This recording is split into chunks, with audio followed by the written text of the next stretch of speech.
الحمدللہ وکفا والصلاة والسلام علی عبادہ الذین اصطفیٰ خصوصاً علی افضلہم وخاتم النبیین محمد الامین وعلی آلہ وصحبہ اجمعین اما بعد فاعوذ باللہ من الشیطان الرجیم بسم اللہ الرحمن الرحیم قل هو اللہ احد اللہ الصمد لم یلد ولم یولد ولم یکن لہ کفوا احد صدق اللہ العظیم رب اشرح لی صدری ویسر لی امری واحلل عقدۃ من لسانی یفقہوا قولی اللہم ربنا الہمنا رشدنا واعذنا من شرور انفسنا اللہم ارنا الحق حقا وارزقنا اتباعه وارنا الباطل باطلا وارزقنا اجتنابه اللہم ربنا آنس وحشتنا فی قبورنا وارحمنا بالقرآن العظیم اللہم اجعلہ لنا اماما ونورا وہدا ورحمہ اللہم ذکرنا منہ ما نسینا وعلمنا منہ ما جہلنا وارزقنا تلاوته آناء اللیل واطراف النہار واجعلہ لنا حجتا یا رب العالمین آمین۔ ہمارا آج کا درس بھی 3 ہفتوں کے بعد ہو رہا ہے، یعنی 2 ہفتے کے ناغے سے۔ البتہ اب ارادہ یہ ہے اللہ تعالیٰ پورا کرائے کہ بقیہ 2 صورتیں جو آج کے بعد رہ جائیں گی، آج ہم سورہ اخلاص پڑھ رہے ہیں، پھر معوذتین رہ جائیں گی، تو ارادہ پختہ یہ ہے کہ اب ناغہ نہ ہو، اور 1 نومبر کو جمعہ آ رہا ہے تو 2 نومبر کو ہم سورۃ الفلق اور پھر 9 نومبر کو سورۃ الناس کا مطالعہ کر کے یہ سلسلے وار درس قرآن جو اب اپنے اختتام کو پہنچ رہا ہے، تو اس موقع پر ایک خصوصی تقریب کا بھی انعقاد کریں، اس لیے کہ اب اس کے بعد پھر اثر نو شروع سے قرآن حکیم کے درس کے سلسلہ کا مجھے آغاز کرنا ہے، اور ارادہ یہ کیا ہے کہ آئندہ یہ درس ہفتے میں 2 مرتبہ، ہفتہ اور اتوار 2 دن تسلسل کے ساتھ، تاکہ پروگرس ہو سکے، اس لیے کہ یہ جو آخری منزل ہے ہماری سورہ حجرات کے بعد سے، اس کے دروس تو ریکارڈ ہو گئے ہیں، آڈیو میں بھی ویڈیو میں بھی، لیکن اس سے پہلے کے دروس شاذ ہی کہیں ہمارے پاس ریکارڈ میں ہے۔ اب جیسا جتنا بھی اللہ کو منظور ہوگا ابتدا سے، تو اس میں چاہتا ہوں کہ رفتار کچھ زیادہ ہو، تو ارادہ یہ کیا ہے کہ ہر ہفتے 2 درس ہوں تاکہ ہماری رفتار کچھ تیز ہو سکے۔ ایک نقطہ میں نے اس سے پہلے 2 مرتبہ بیان کیا ہے، آج تیسری مرتبہ دہرا رہا ہوں۔ میں سوچ رہا تھا کہ کیوں میں اتنی تکرار کر رہا ہوں، تو ایک تو خیال یہ ہوتا ہے کہ ہر درس میں کوئی ہو سکتا ہے چند ہی لوگ ہوں لیکن نئے ہوتے ہیں، لیکن ایک یہ بھی کہ اگر کسی خیال کی طرف اللہ تعالیٰ نے ذہن کو منتقل کیا ہو اور یہ احساس ہو کہ اس سے پہلے شاید یہ بات کسی گوشے کی جانب سے سامنے نہیں آئی ہے، تو انسان کو فطری طور پر اس سے ایک طبعی لگاؤ ہو جاتا ہے، اور وہ نقطہ یہ ہے کہ قرآن حکیم کی جو آخری 10 آیات ہیں، یہ ایک مکمل قرآن ہے ان منیچر، قرآن ان منیچر، ایک چھوٹا سا قرآن۔ اور یہ کیوں ہے؟ اس لیے کہ ظاہر بات ہے، وہ جو مصرع زبان پر آ رہا ہے کہ بزم میں اہل نظر بھی ہیں، تماشائی بھی، انسانوں میں عوام بھی ہوتے ہیں، خواص بھی ہوتے ہیں، سنجیدہ طالب علم بھی ہوتے ہیں، اور ایسے بھی ہوتے ہیں کہ جو علم سے یا کوئی طبعی مناسبت نہیں ہوتی یا اتنے مواقع انہیں نہیں ملتے، تو پورے قرآن کا پڑھنا، اس کا سمجھنا، یہ تو ظاہر بات ہے کہ سب لوگوں کا نصیب تو نہیں ہے، لیکن یہ کہ یہ 10 صورتیں چھوٹی چھوٹی صورتیں یہ ایسی ہیں کہ جو اکثر و بیشتر نمازوں میں پڑھی جاتی ہیں۔ عام آدمی بھی ذرا سا بھی اگر مس ہو، لگاؤ ہو، کوئی دلچسپی ہو دین سے، تو ان 10 صورتوں کو تو یاد کر لیتا ہے۔ یہی وجہ ہے کہ تراویح کی نماز میں جہاں کوئی حافظ نہیں ہوتے، یا آخری ایام جو ہوتے ہیں ختم قرآن کے بعد، پھر ان میں انہی 10 صورتوں کو 2 مرتبہ پڑھ کر 20 رکعتوں میں وہ جو تلاوت کی جاتی ہے۔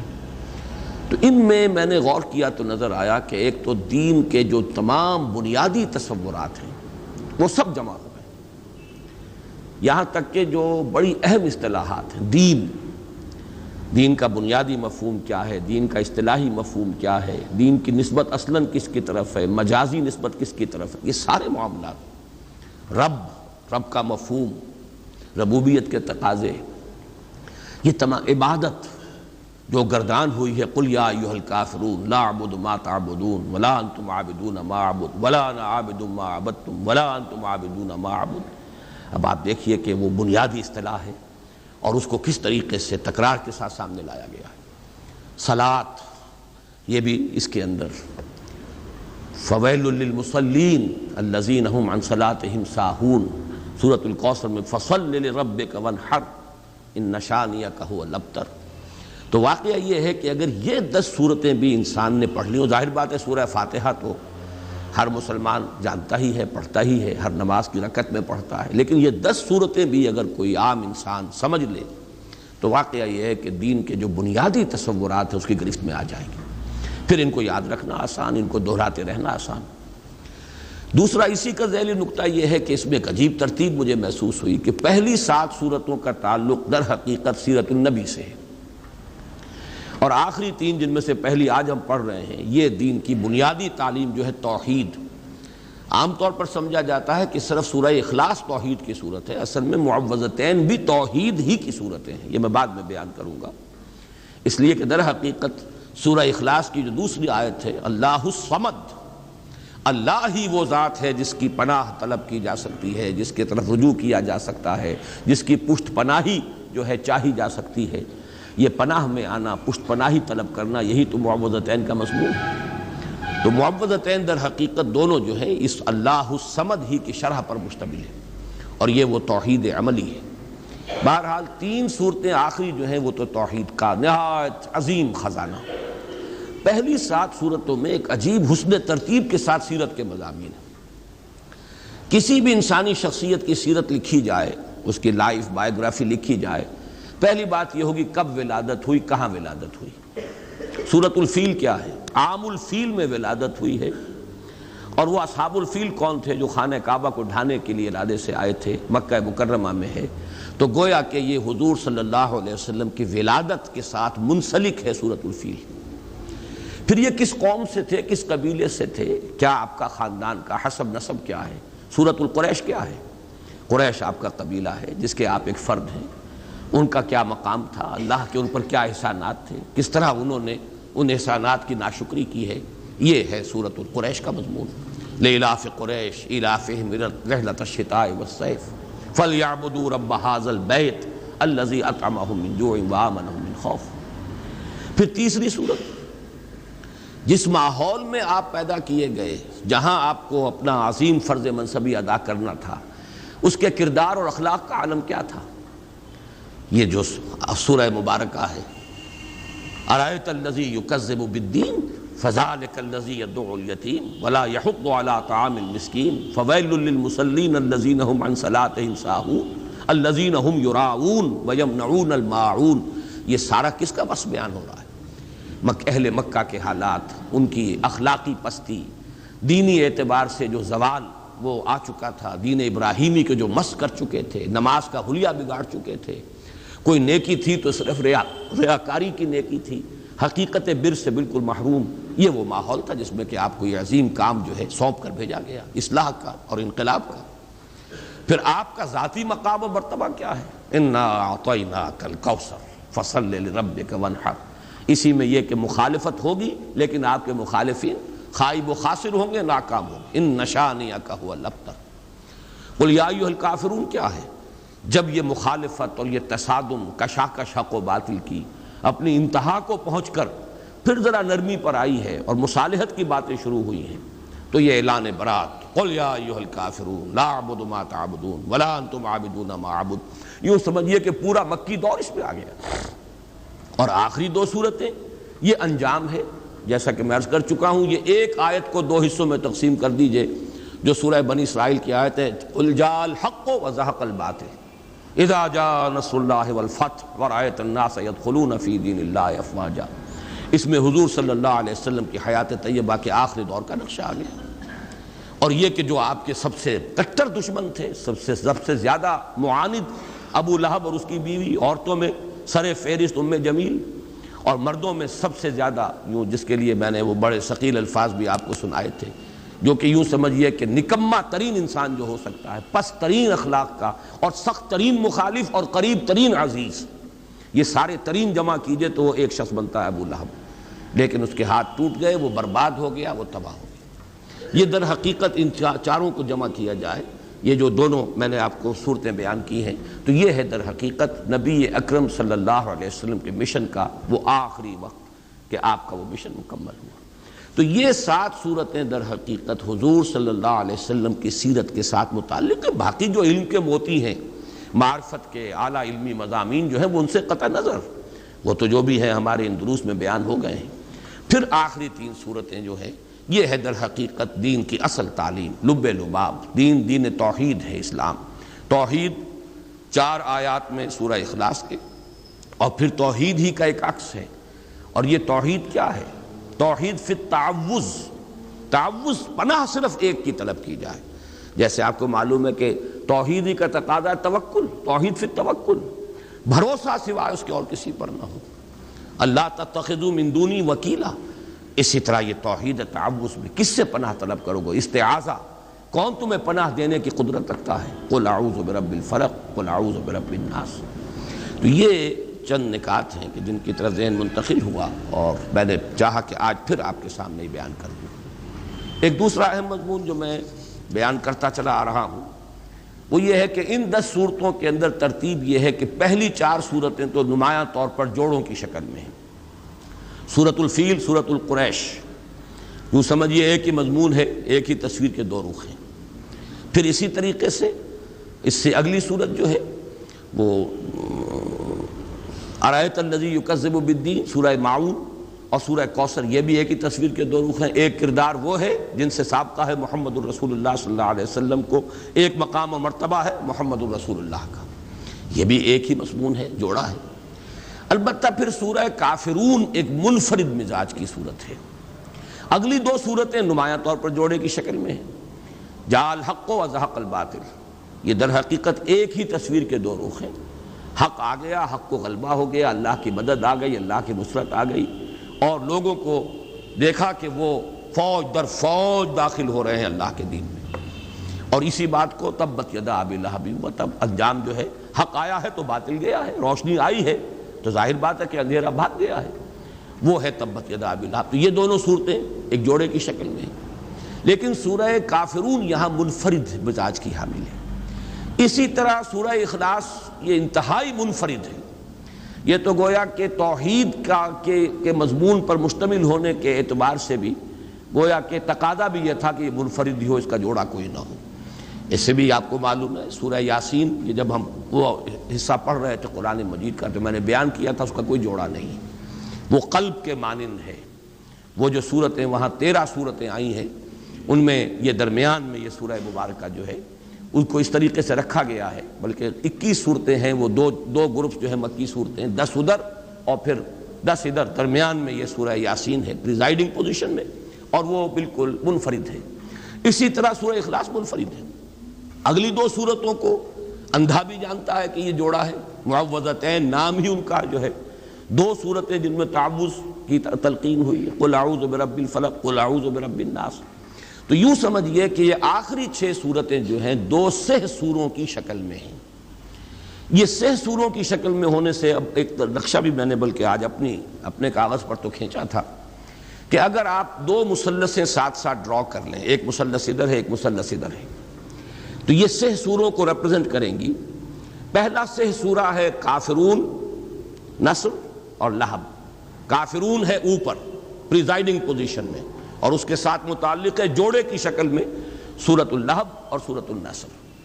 ساتھ ہی دوسری مثلث ہے سورہ اخلاص، یہ ہے پریزائڈنگ پوزیشن میں، اور ان کے ساتھ جوڑا منسلک ہے معوذتین۔ اگر ان دونوں ٹرائنگلز کو، دونوں مثلثوں کو آپ برابر برابر رکھیں گے تو خود بخود ایک بات ابھرے گی، اور وہ میں اب چاہوں گا کہ اسے دوسرے اعتبارات سے بھی بہت واضح کر کے آپ کے سامنے رکھوں، کہ پھر بڑا گہرا ربط قائم ہو جاتا ہے سورہ کافرون میں اور سورہ اخلاص میں۔ یہ دونوں پریزائڈنگ پوزیشن میں ہیں، ان 2 سوروں میں، 2 سہ سوروں میں، دونوں ٹاپ کے اوپر ہیں، ادھر سورہ کافرون ہے، ادھر سورہ اخلاص ہے۔ کافرون کے ساتھ متعلق سورۃ النصر، سورۃ اللہب، سورۃ الاخلاص کے ساتھ متعلق سورۃ الفلق، سورۃ الناس۔ یہ دونوں جو ٹاپ پر ہیں، ان کے مابین جو ربط ہے ذرا اس کو آپ سمجھیے کہ کس کس اعتبار سے۔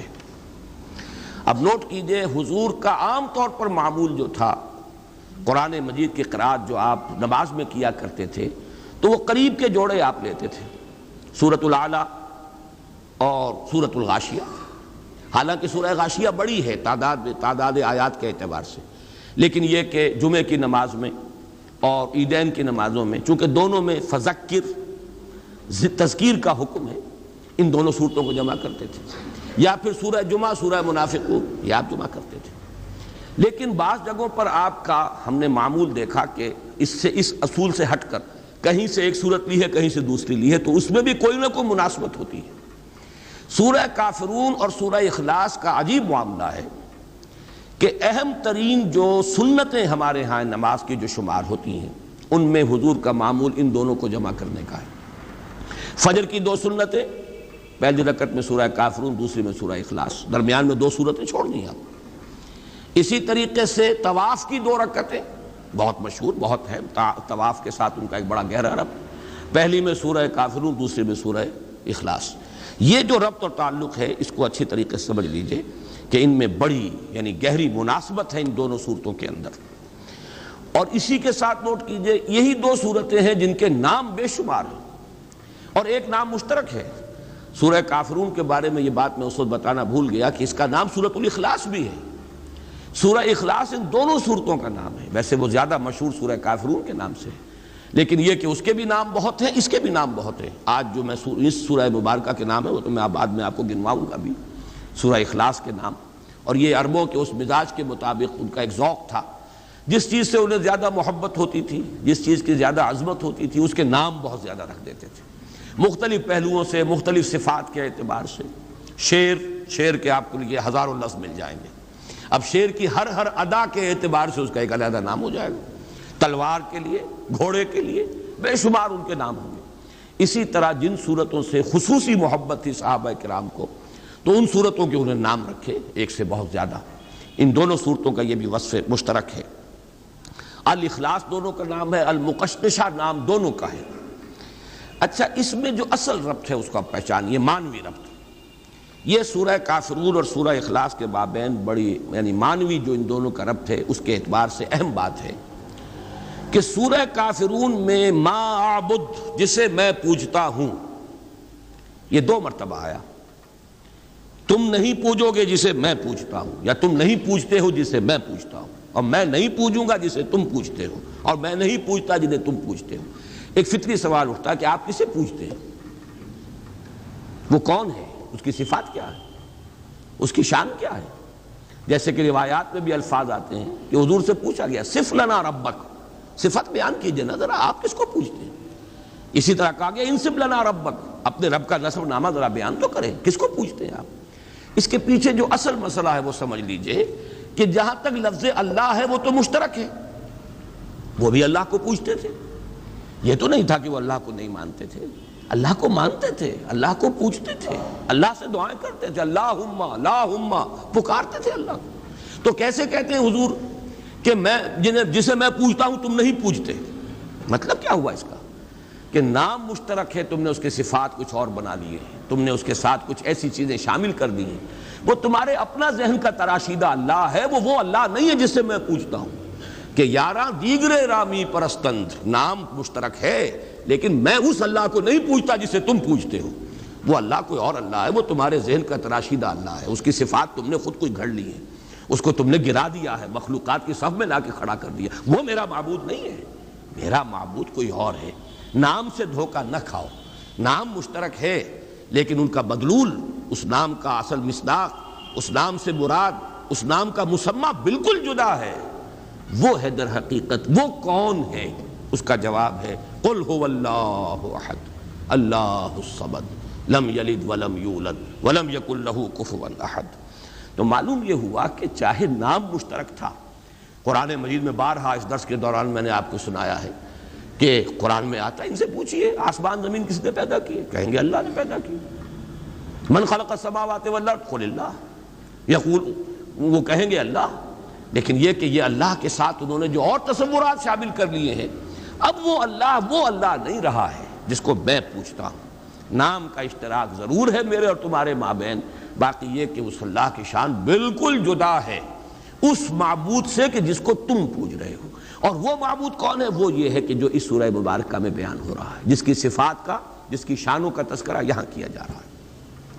اب جیسا کہ میں نے عرض کیا تھا کہ سورہ اخلاص کے نام ویسے امام رازی نے تو 20 نام گنوا دیے ہیں، لیکن میں جلدی سے آپ کو اس کے چونکہ مختلف مضامین کے اعتبار سے اس کی جو صفات ہیں اس کے پہلوؤں سے نام رکھ دیے گئے۔ سورۃ التفرید، فرد کر دینے والی صورت، یعنی اللہ تعالیٰ کی ذات کو علیحدہ کر دینے والی، بالکل ایک فرد کی حیثیت سے کہ کسی اور کے ساتھ کوئی اشتباہ نہ ہو۔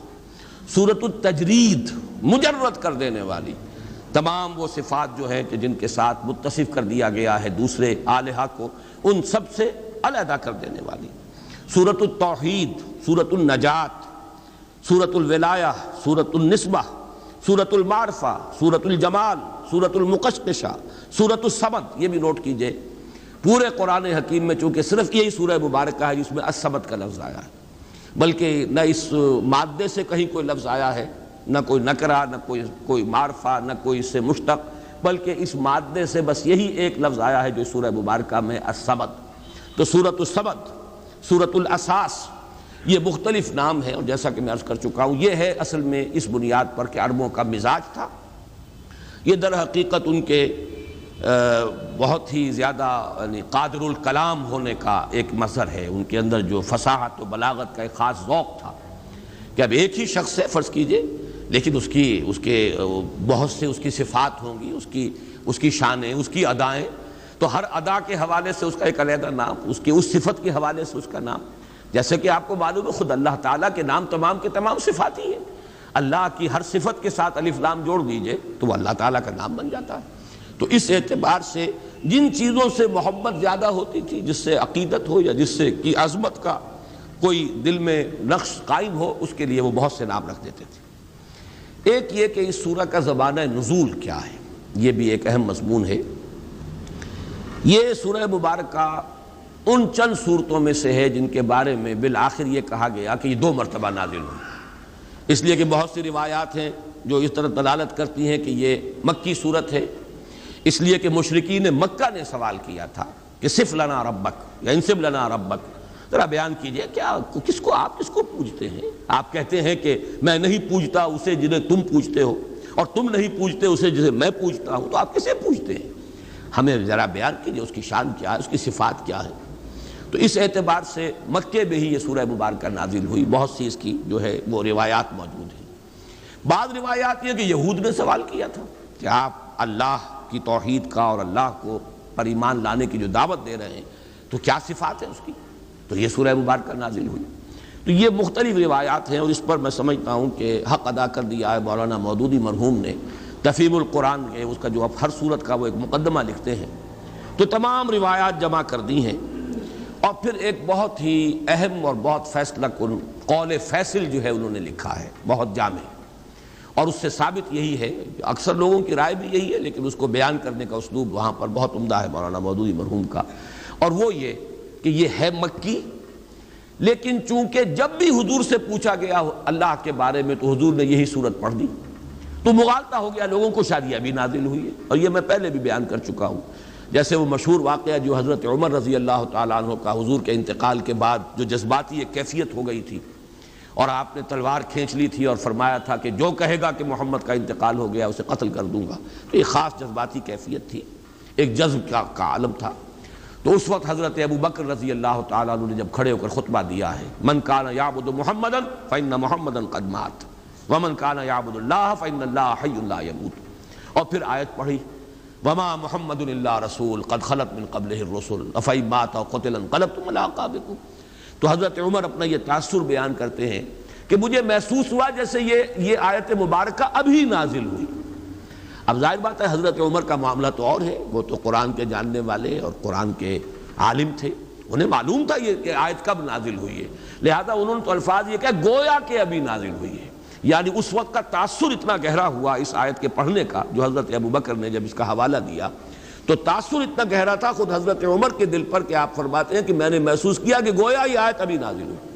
لیکن عام لوگوں کا تصور، ظاہر بات ہے کہ ہر شخص کو قرآن کا اتنا جاننے والا نہیں تھا۔ کتنے لوگ تھے کہ جن کے پاس قرآن مجید پورا موجود بھی نہیں تھا، مصحف کہاں تھے؟ یہ مصحف کی شکل میں تو حضرت ابوبکر کے زمانے میں جمع کیا گیا، ورنہ باقاعدہ ما بین الدفتین کتابی شکل میں حضور کے زمانے میں قرآن تھا ہی نہیں۔ تو ایسے مواقع پر جب بھی کسی نے کوئی سوال کیا اللہ تعالیٰ کی ذات و صفات کے بارے میں اور حضور نے یہ صورت پڑھ دی، تو کسی شخص کو کہ جو اس مجمع میں موجود ہو یہ گمان ہو سکتا ہے کہ یہ صورت ابھی نازل ہوئی ہے، اس سوال کے جواب میں نازل ہوئی ہے۔ اور اس اعتبار سے یہ رائے بھی بن گئی کہ یہ گویا کہ مدنی صورت ہے، لیکن یہ کہ مضامین کو دیکھیے، اس کا اسلوب دیکھیے، اس کا سٹائل دیکھیے، سب کے سب قطعی ثبوت ہے یہ شے کہ یہ سورہ مبارکہ صرف مکی نہیں، مکی دور کے بھی بالکل ابتدائی زمانے سے متعلق ہے۔ اس کے لیے بھی جو ایک برہان قاطع دی ہے مولانا مودودی نے، وہ بہت ہی کنونسنگ ہے، اس لیے کہ اس میں جو لفظ احد آیا ہے، یہ بعد میں اس کی مزید جو تشریح کروں گا تو وہ بات سامنے آ جائے گی، سوائے اللہ کی ذات کے یہ لفظ صفت کے اعتبار سے کسی اور کے لیے مستعمل نہیں، نہ اس سے پہلے اس کا استعمال تھا، یہ صرف نازل ہوا قرآن مجید میں اللہ کی ذات کے لیے صفت کے طور پر۔ اس اعتبار سے غور کیجئے تو جب حضرت بلال کے واقعات آتے ہیں رضی اللہ تعالیٰ عنہ، جب امیہ ابن خلف جو ان کا آقا تھا، جب انہیں سخت سزائیں دیتا تھا اور جب تپتی ہوئی زمین پر لٹا کر اور ایک بھاری پتھر سینے پر بھی رکھ دیتا تھا اور اوپر سے آگ برسا رہا ہوتا تھا مکے کا سورج، اس وقت بھی ان کی زبان سے لفظ نکلتا تھا احد احد احد احد احد احد، وہ کسی درجے میں بھی کمپرومائز کرنے کے لیے تیار نہیں۔ تو یہ احد اس وقت جو ان کی زبان سے نکل رہا ہے، یہ قطعی ثبوت ہے اس کا کہ یہ سورہ مبارکہ اس وقت نازل ہو چکی تھی، اور اسی کے حوالے سے قل هو اللہ احد اللہ الصمد، تو یہ احد کا لفظ جو ہے یہ تو بڑی قطعی میں سمجھتا ہوں کہ دلیل ہے اس بات کی کہ حضرت بلال، یہ سن 4 یا 5 کا واقعہ، یہ تعذیب المسلمین کا آغاز سن 4 میں ہوا ہے، سن 5 میں وہ اپنے عروج کو پہنچ گیا، پرسیکیوشن مسلمانوں کی، اور ان میں ظاہر بات ہے کہ سب سے زیادہ جو بھی اس کا نشانہ بنے اس تشدد کا، وہ غلاموں کے طبقے سے جو لوگ ایمان لائے تھے، تو یہ وہ دور ہے۔ تو اس سے یہ ثبوت اس کا بالکل واضح طور پر مل گیا کہ یہ مکی صورت ہے، البتہ چونکہ اس کا بہت سے مواقع پر حوالہ آیا ہوگا بالکل فطری طور پر کہ جب بھی اللہ کی ذات و صفات کا معاملہ زیر بحث آیا، یقیناً حضور نے یہی سورہ مبارکہ پڑھ دی، اور یہی سب سے مختصر صورت بھی ہے اور بہت جامع بھی ہے۔ اس اعتبار سے کچھ حضرات کو اگر یہ مغالطہ ہو گیا ہو کہ یہ مدینے میں نازل ہوئی ہے تو وہ بات قرین قیاس سے سمجھ میں آتی ہے۔ ایک اور موضوع میں چاہتا ہوں وہ بھی آپ کے سامنے واضح ہو جائے، پہلے بھی میں نے کہا لفظ استعمال کیے، جس چیز سے عربوں کو خاص محبت ہو جاتی تھی اس کے نام بہت سے رکھتے تھے، اس سورہ مبارکہ سے صحابہ کرام کو جس درجے شغف تھا، جتنی محبت تھی، اس کے ضمن میں کچھ واقعات بیان ہوئے۔ ایک روایت کے جو بخاری اور مسلم دونوں میں ہے اور اس کی راویہ ہیں حضرت عائشہ صدیقہ رضی اللہ تعالی عنہا، اس میں واقعہ بیان ہوا ہے کہ حضور نے کوئی دستہ بھیجا کسی مہم پر، اور ایک اس کے سردار ظاہر بات ہے امیر تھے، امیر الجیش، اب جہاں بھی نماز پڑھی جاتی تھی تو وہی امیر امام بھی ہوتے تھے، تو وہ ہر رکعت میں چاہے اور قرآن مجید کا کوئی حصہ پڑھے لیکن آخر میں قل هو اللہ احد ضرور پڑھتے تھے۔ کچھ لوگوں نے منع کیا یہ آپ کیوں کرتے ہیں، یا تو پھر قل هو اللہ احد ہی پڑھیے، یا یہ کہ جب آپ نے کچھ اور آیتیں پڑھ لی ہیں تو جو تقاضا ہے نماز کی ہر رکعت میں قرآن مجید کے پڑھنے کا وہ پورا ہو گیا، تو ہر رکعت میں آپ کیوں یہ سورہ اخلاص بھی تلاوت کرتے ہیں؟ تو انہوں نے کہا بھائی مجھے اس سے بڑی محبت ہے اور میں نہیں پڑھ سکتا قرآن مجید کی، یعنی نماز کی کوئی رکعت میرے لیے ممکن نہیں ہے کہ اس صورت کے بغیر۔ پھر واپس آ گئے تو حضور سے شکایت کی گئی کہ یہ کرتے تھے وہ، یعنی شکایت کی گئی یا بتایا گیا تاکہ حضور کی رائے معلوم ہو کہ آیا وہ صحیح کرتے تھے یا غلط کرتے تھے۔ تو حضور نے پوچھا کہ ان سے تم نے یہ بھی سوال کیا کہ ایسا کیوں کرتے ہیں؟ تو انہوں نے جواب دیا جی ہاں ہم نے پوچھا تھا، وہ کہتے ہیں مجھے اس سے بہت محبت ہے اس سورہ مبارکہ سے۔ تو حضور نے فرمایا یہ الفاظ نوٹ کر لیجئے، اخبروہ ان اللہ تعالی یحبہ، اسے خبر دے دو، خوشخبری دے دو کہ اگر اسے اس صورت سے محبت ہے تو اللہ اس سے محبت کرتا ہے۔ یہ اس سورہ مبارکہ کی شان ہے۔ جیسے میں نے وہ سورۃ العصر والا جو کتاب چاہے اس میں وہ روایت نقل کی ہے کہ حضور کے صحابہ کا یہ معمول تھا، کان الرجلان من اصحاب النبی صلی اللہ علیہ وسلم اذا التقیا لم يتفرقا حتى يقرأ احدهما على الاخر سورۃ العصر۔ جب کوئی دو صحابی آپس میں ملاقات فرماتے تھے تو ایک دوسرے سے جدا نہیں ہوتے تھے جب تک سورۃ العصر نہ پڑھ لیں۔ تو چونکہ وہ ہدایت، عملی ہدایت، وہ زندگی کے اندر کیا رخ اختیار کرنا ہے، اس کے اعتبار سے جامع ترین سورت جو ہے وہ سورۃ العصر ہے۔ تو اس کا تذکرہ، اس کی یاد، اس کی تذکیر، اس کو ذہن میں مستحضر رکھنا، اس کو ایک دوسرے کو یاد دلاتے رہنا، یہ ان کا مزاج تھا۔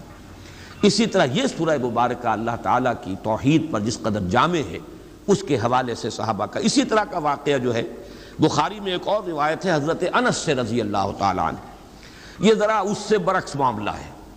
یعنی وہ تو یہ کرتے تھے صحابی کہ ہر رکعت میں جو حصہ پڑھا قرآن مجید کا اس کے بعد سورہ اخلاص پر اس رکعت کو ختم کیا۔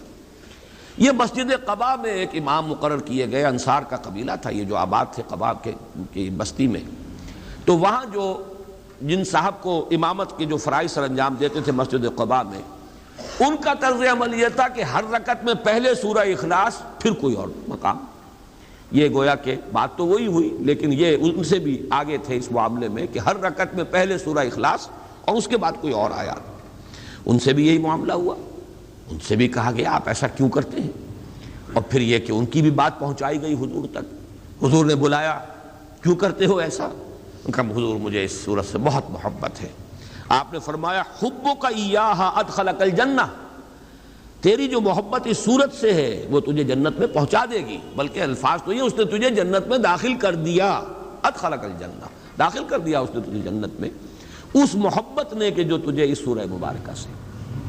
تو یہ اس سورہ مبارکہ کے ساتھ صحابہ کرام ان کا ایک خصوصی شغف اور ان کی ایک انتہائی جو ایک قلبی محبت کا معاملہ ہے، اس کے لیے یہ واقعہ ذہن میں رکھیے۔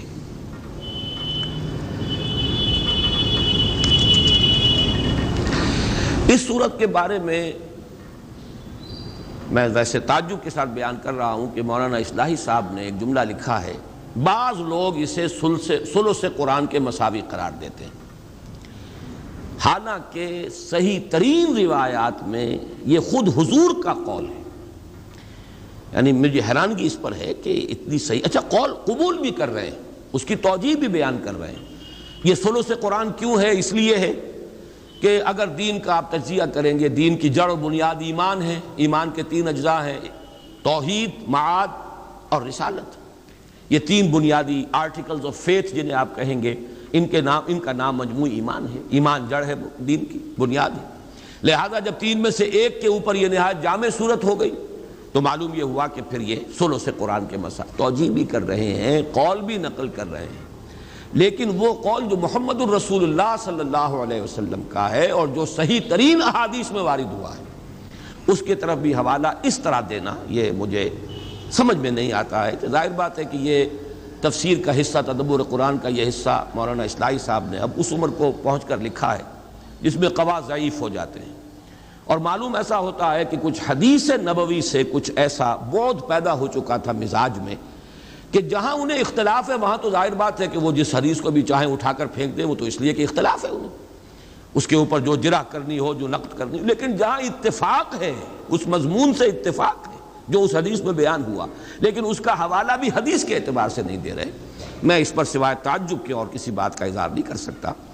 اس کو ثلث قرآن قرار دیا خود محمد الرسول اللہ صلی اللہ علیہ وسلم۔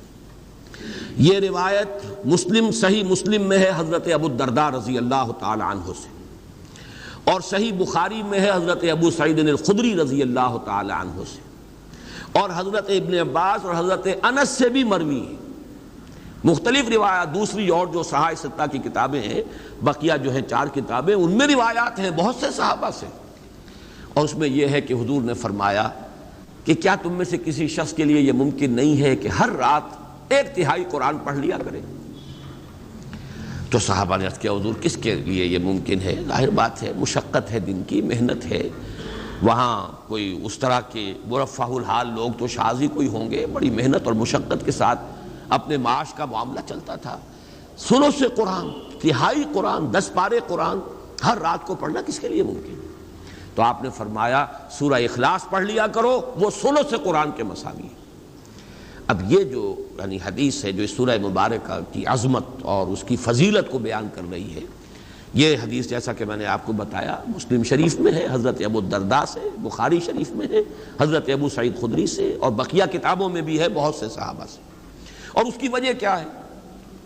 وجہ یہ ہے کہ یہ توحید کے موضوع پر جامع ترین صورت ہے۔ یہ میں اصل میں مضمون ذرا آج کے درس کے اختتام پر چاہتا ہوں لانا۔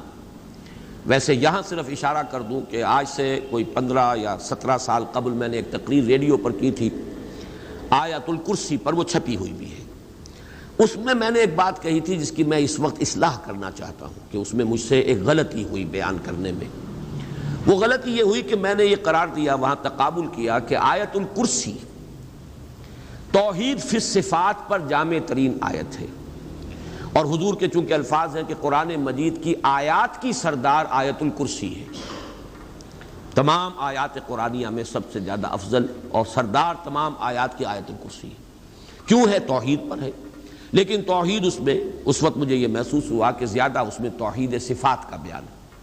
اور وہاں میں نے یہ جملہ لکھا ہے کہ جب کہ سورہ اخلاص یہ تمام سورتوں کی یہ سردار ہے، آیت الکرسی تمام آیتوں کی سردار ہے، اور سورۃ الاخلاص یہ تمام سورتوں کی سردار ہے، اور یہ توحید فی الذات پر نہایت جامع ہے۔ اس میں جو میں اصلاح کر رہا ہوں وہ یہ ہے کہ یہ سورہ مبارکہ صرف توحید فی الذات کے نہیں، یہ توحید فی الذات، توحید فی الحقوق، توحید فی الصفات، توحید عملی، اور سب سے اونچی توحید ایک ہے توحید وجودی، ان تمام کو اپنے اندر جمع کرنے والی صورت ہے۔ واقعہ یہ ہے کہ یہ جب تک بات سامنے نہیں آئے گی، اس کی عظمت، اس درجے، اس کے ساتھ صحابہ کی محبت، ثلث قرآن کے مساوی اس کا قرار دے دینا، جب تک کہ یہ تمام پہلو جو ہے توحید کے وہ سامنے نہ آ جائیں کہ اس ایک صورت میں اللہ تعالیٰ نے جمع کر دیا ہے، تو یہ اس کی عظمت نکھر کر سامنے نہیں آتی۔ اور یہ قول مبارک نبی اکرم صلی اللہ علیہ وسلم کا کہ یہ ثلث قرآن کے مساوی ہے، اس کی صحیح توجیہ جو ہے، ویسے یہ کہ مستند ہے ان کا فرمایا ہوا، حضور نے جو بات کہی سر آنکھوں پر، لیکن یہ کہ اس بات پر ایک انشراح ہو، علی وجہ البصیرت ایک انسان پہچانے کہ ہاں یہی بات ہے اور یہ اس بنیاد پر ہے، تو یہ بات نہیں حاصل ہو سکتی جب تک کہ یہ بات سامنے نہ آ جائے کہ یہ چاروں قسم کی توحیدیں، توحید وجودی، توحید عملی، توحید ذاتی، توحید صفاتی، ایک ایک آیت میں ایک ایک توحید کو نہایت ہی مختصر بلکہ گنتی کے الفاظ کے اندر جمع کر لیا گیا ہے۔ اب آئیے ہم اس سورہ مبارکہ کا لفظ بلفظ مطالعہ شروع کرتے ہیں۔ قل هو اللہ احد، کہہ دو وہ اللہ ایک ہے یا یکتا ہے یا اکیلا ہے یا بے ہمہ ہے، سب سے الگ ہے۔ یہ میں نے چند جملے جو ہیں علیحدہ علیحدہ بیان کیے ہیں، احد کی تعبیر میں جو مختلف اسلوب اختیار کیے گئے ہیں میں نے ان سب کو آپ کے سامنے پیش کر دیا۔ پہلے تو اس جملے کی ترکیب کے بارے میں رائے سمجھ لیجئے۔ ایک رائے یہ ہے کہ قل اس کے بعد ہوا جو ہے یہ ضمیر شان ہے، یہ ترکیب کے اندر شمار میں نہیں آئے گی۔ مبتدا ہے اللہ، احد خبر ہے، اللہ مبتدا، احد خبر، جملہ خبریہ بن گیا، جملہ اسمیہ خبریہ۔ اور یہ ہوا جو ہے یہ صرف اضافی طور پر ضمیر شان کی حیثیت سے آئی۔ ایک رائے یہ کہ نہیں، ہوا مبتدا ہے، اللہ اس کی خبر اول ہے، وہ اللہ ہے، اکیلا ہے، گویا کہ دو خبریں ہیں، خبر اول اللہ اور خبر دوم احد، یا خبر اللہ اور اس کا بدل احد۔ یہ دو انداز ہیں ترکیب کے کہ جو اس ایک جملے کے کیے گئے ہیں، اور اس کے اندر دونوں کے اندر پورے دلائل موجود ہیں، اور مفہوم اور مدلول کے اعتبار سے ان میں کوئی خاص فرق واقع نہیں ہوتا۔ جیسا کہ میں بیان کر چکا ہوں، اس کی تقریب کیا ہوئی؟ میرے نزدیک اس کی صحیح ترین تقریب جڑتی ہے سورہ کافرون سے، اور خاص طور پر حضور کے اس فرمانے سے، میں نہیں پوچھتا جسے تم پوچھتے ہو۔ تو پھر کسے پوچھتے ہیں آپ؟ من ہوا، کس کو آپ پوچھتے ہیں؟ اگر اللہ ہم بھی پوچھتے ہیں، لیکن یہ کہ وہ اللہ کوئی اور اللہ ہے جسے میں پوچھتا ہوں، جسے تم پوچھتے ہو وہ اللہ، تمہارا نام تم نے جو رکھ لیا ہے، یہ تمہارے اپنے ذہن کا تراشیدہ کوئی خدا ہے، اللہ ہے۔ می تراشد فکر ما ہر دم خدا وندے جگر، رست از یک بند تا افتاد در بندے دیگر، اس اللہ کو میں نہیں پوچھتا، میں جسے پوچھتا ہوں وہ اللہ ہے جو اکیلا ہے۔ اس کے ساتھ ہی اب میں چاہتا ہوں کہ چونکہ اب ہم اختتام پر پہنچ رہے ہیں اور غالباً اب اگلی دو صورتوں میں لفظ اللہ نہیں آ رہا، اعوذ برب الفلق، اعوذ برب الناس، ملک الناس، الہ الناس، الہ کا لفظ تو آئے گا، اب اللہ کا لفظ نہیں آئے گا۔ یہ آخری آیت ہے قرآن مجید کی جس میں اللہ کا یہ اسم مبارک آ رہا ہے۔ اس کے بارے میں چند باتیں جو ہے وہ نوٹ کر لیجئے۔ اللہ، دو رائے ہیں اس کے بارے میں۔ ایک رائے جو زیادہ صوفیانہ مذاق رکھنے والوں کی رائے ہے، وہ یہ ہے کہ یہ اسم جامد ہے، مشتق نہیں ہے، کسی اور مادے سے نکلا نہیں ہے، اسم جامد ہے، اور اسم ذات ہے اللہ کا۔ اسم ذات لاہور شہر کا نام ہے، بس اب اس کو کہاں سے نکلا، کیا نکلا کہیں سے نہیں ہے، تو ایک علامت کے طور پر ہے، اس کو اسم جامد کہتے ہیں۔ مشتق وہ ہے جو کسی مادے سے نکلا ہو، فعل سے فاعل اور مفعول اور فعال یہ سب کے سب بنتے چلے گئے، استفعال یہ سب کے سب اس سے مشتق ہے۔ علم سے عالم، علامہ، علیم، متعلم یہ سب کے سب آ گئے، معلم یہ سب مشتق ہے، مادہ علم ہے۔ لیکن ایک رائے جو زیادہ تر صوفیانہ مزاج رکھنے والے لوگوں کی ہے، وہ یہ ہے کہ یہ اسم جامد ہے، کسی سے نہیں بنا، کوئی اس کا مادہ نہیں، اور یہ اسم ذات ہے۔ یہ خاص طور پر میں اس لیے کہہ رہا ہوں کہ صوفیہ کے بعض حلقوں میں اللہ کے لفظ کے ساتھ بالکل وہی معاملہ کیا جاتا ہے جو لفظ اوم کے ساتھ ہندوؤں میں کیا جاتا ہے۔ اوم کاغذ پر لکھ کر پھر اس پر نگاہ جماتے ہیں، توجہ کرتے ہیں، ارتکاز کرتے ہیں۔ یہ ایک سائیکولوجیکل ایکسرسائز، ایک نفسیاتی ریاضت اور مشقت ہے۔ ظاہر بات ہے اس کے کچھ نہ کچھ اثرات تو ہوتے ہیں۔ طبیعت کے اندر اس طرح توجہ کا اگر ارتکاز کیا جائے گا کسی چیز پر، اس سے کچھ اس کے اثرات اور نتائج پیدا ہوتے ہیں۔ تو وہ چیزیں جو اوم کے کلمے کے ساتھ ہیں ہندوؤں میں، وہی اللہ کو لکھ کر اور اسی طریقے سے اس کا نقش بنا کر پھر اس کے اوپر نگاہوں کا جمانا، توجہ کا ارتکاز، اور یہ سارے معاملے وہاں ہو رہے ہیں۔ اور اسی لیے وہ کہتے ہیں یہ بس اللہ کا اسم ذات ہے، یہ اس کے معنی کو چھوڑ دو، اس کا مفہوم یہ کہاں سے نکلا ہے، کہاں سے بنا ہے، اس سے کوئی تعلق نہیں۔ مجھے اس رائے سے اختلاف ہے۔ مولانا اصلاحی صاحب نے بھی، آج میں نے دیکھا پھر جب انہوں نے تفسیر تدبر قرآن شروع کی تو انہوں نے آیت بسم اللہ میں لفظ اللہ پر بحث کی، اگرچہ بہت مختصر بحث کی ہے، اس کا حق ادا نہیں کیا جیسا کہ کیا جانا چاہیے تھا، لیکن یہ رائے ظاہر کی ہے کہ یہ مشتق ہے، الہ پر الف لام داخل کر کے اللہ بنا ہے، مادہ اس کا الف لام ہے۔ یہ گویا کہ وہ جو صوفیانہ مزاج کی بات ہے، گویا کہ اس کی نفی کی، چاہے اس کا تذکرہ انہوں نے نہیں کیا، لیکن میں حیران ہوا ہوں کہ یہاں سورہ اخلاص پر آ کر انہوں نے یہ لکھ دیا ہے روا روی میں یہ اسم ذات ہے اللہ کا، حالانکہ اسم ذات قرار دینا اس کے تقاضے بالکل کچھ اور ہیں، وہ تو پھر اسم جامد ہے، اور یہ صوفیاء کا مسلک و مشرب ہے، جبکہ نحویین کا سب کا تقریباً اتفاق ہے اس بات پر جو مولانا اصلاحی نے آیت بسم اللہ میں لفظ اللہ کی بحث میں لکھی ہے، اسی سے مجھے اتفاق ہے، پہلے بھی تھا آج بھی ہے، کہ یہ بھی اللہ کا ایک صفاتی نام ہے۔ جیسے قادر یہ ایک اس میں نکرہ، القادر الف لام لگ گیا، معرفہ ہو گیا، یہ اللہ کا نام ہو گیا۔ علیم صفت العلیم، الخبیر یہ اللہ کے نام بن گئے۔ الہ یہ ایک اس میں نکرہ ہے، اور الالہ میں اصل میں یہ ہوا ہے کہ دو نام جڑ گئے، اب بیچ میں سے ایک جو حمزہ ہے وہ نکال دیا گیا، الہ والا اللہ یہ اصل میں الالہ ہے، معبود برحق، معبود حقیقی، الہ حقیقی، اور بہت سے الہ گھڑ لیے گئے، لیکن الہ واقعی، الہ حقیقی وہ در حقیقت دی الہ جس کو کہا جائے گا وہ اللہ ہے۔ اس معنی میں اس دوسری رائے ہی کے ساتھ میرا اتفاق ہے۔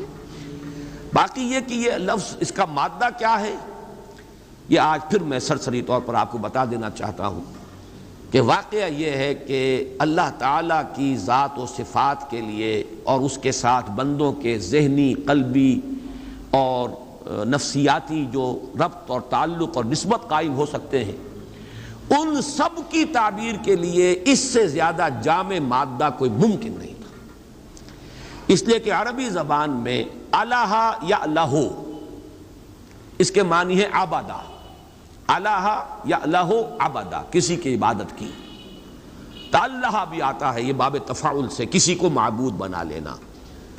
پھر الہ یلہ آتا ہے دو معنی میں، الہ الفصیل الی امہ، کوئی جانور ہے، گائے ہے، اس کا بچڑا جو ہے آپ نے دور باندھا ہوا ہے تاکہ دودھ نہ پی جائے، کہیں اگر رسی کھل گئی تو جیسے وہ بے تابانہ دوڑتا ہے ماں کے تھنوں کی طرف، یہ جو اس کی کیفیت ہے، یہ ہے الہ یلہ۔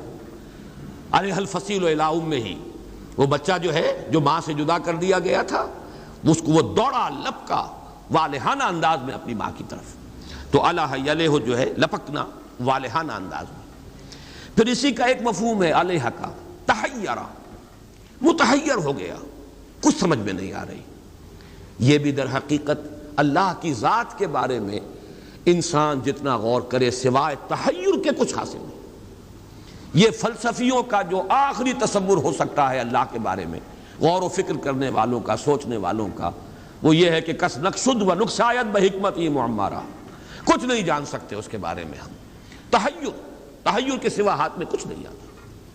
پھر ایک رائے یہ ہے کہ اس کا اصل مادہ ہے ولہ یلہ، واو جو ہے الف سے، حروف علت جو ہے آپ کو معلوم ہے یہ بدل جاتے ہیں، تو یہ ولہ یلہ ہے جس سے لفظ بنتا ہے والہانہ، انتہائی محبت، شدید محبت، والہانہ محبت۔ ایک رائے یہ ہے کہ یہ لاہ یلاہ سے ہے، لاہ احتجبہ، کسی چیز کا چھپ جانا، مخفی ہو جانا، لاہ یلوہ، کوئی شے چھپ گئی، مخفی ہو گئی، احتجبہ، تو یہ اللہ تعالیٰ کی ذات کہ جو اس اعتبار سے حجاب میں ہے، پردے میں ہے۔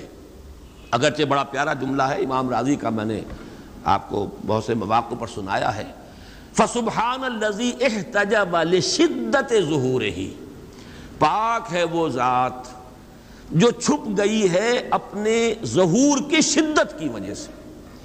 جیسے سورج کو آپ دیکھ نہیں سکتے، آنکھیں چکا چاند ہو جائیں گی، آپ دیکھ نہیں سکتے، یہ نہیں کہ سورج چھپا ہوا ہے، سورج تو آیا ہے، آپ نہیں دیکھ سکتے، اس کے ظہور کی شدت اتنی ہے کہ آپ دیکھ نہیں سکتے، تاب نہیں لا سکتے۔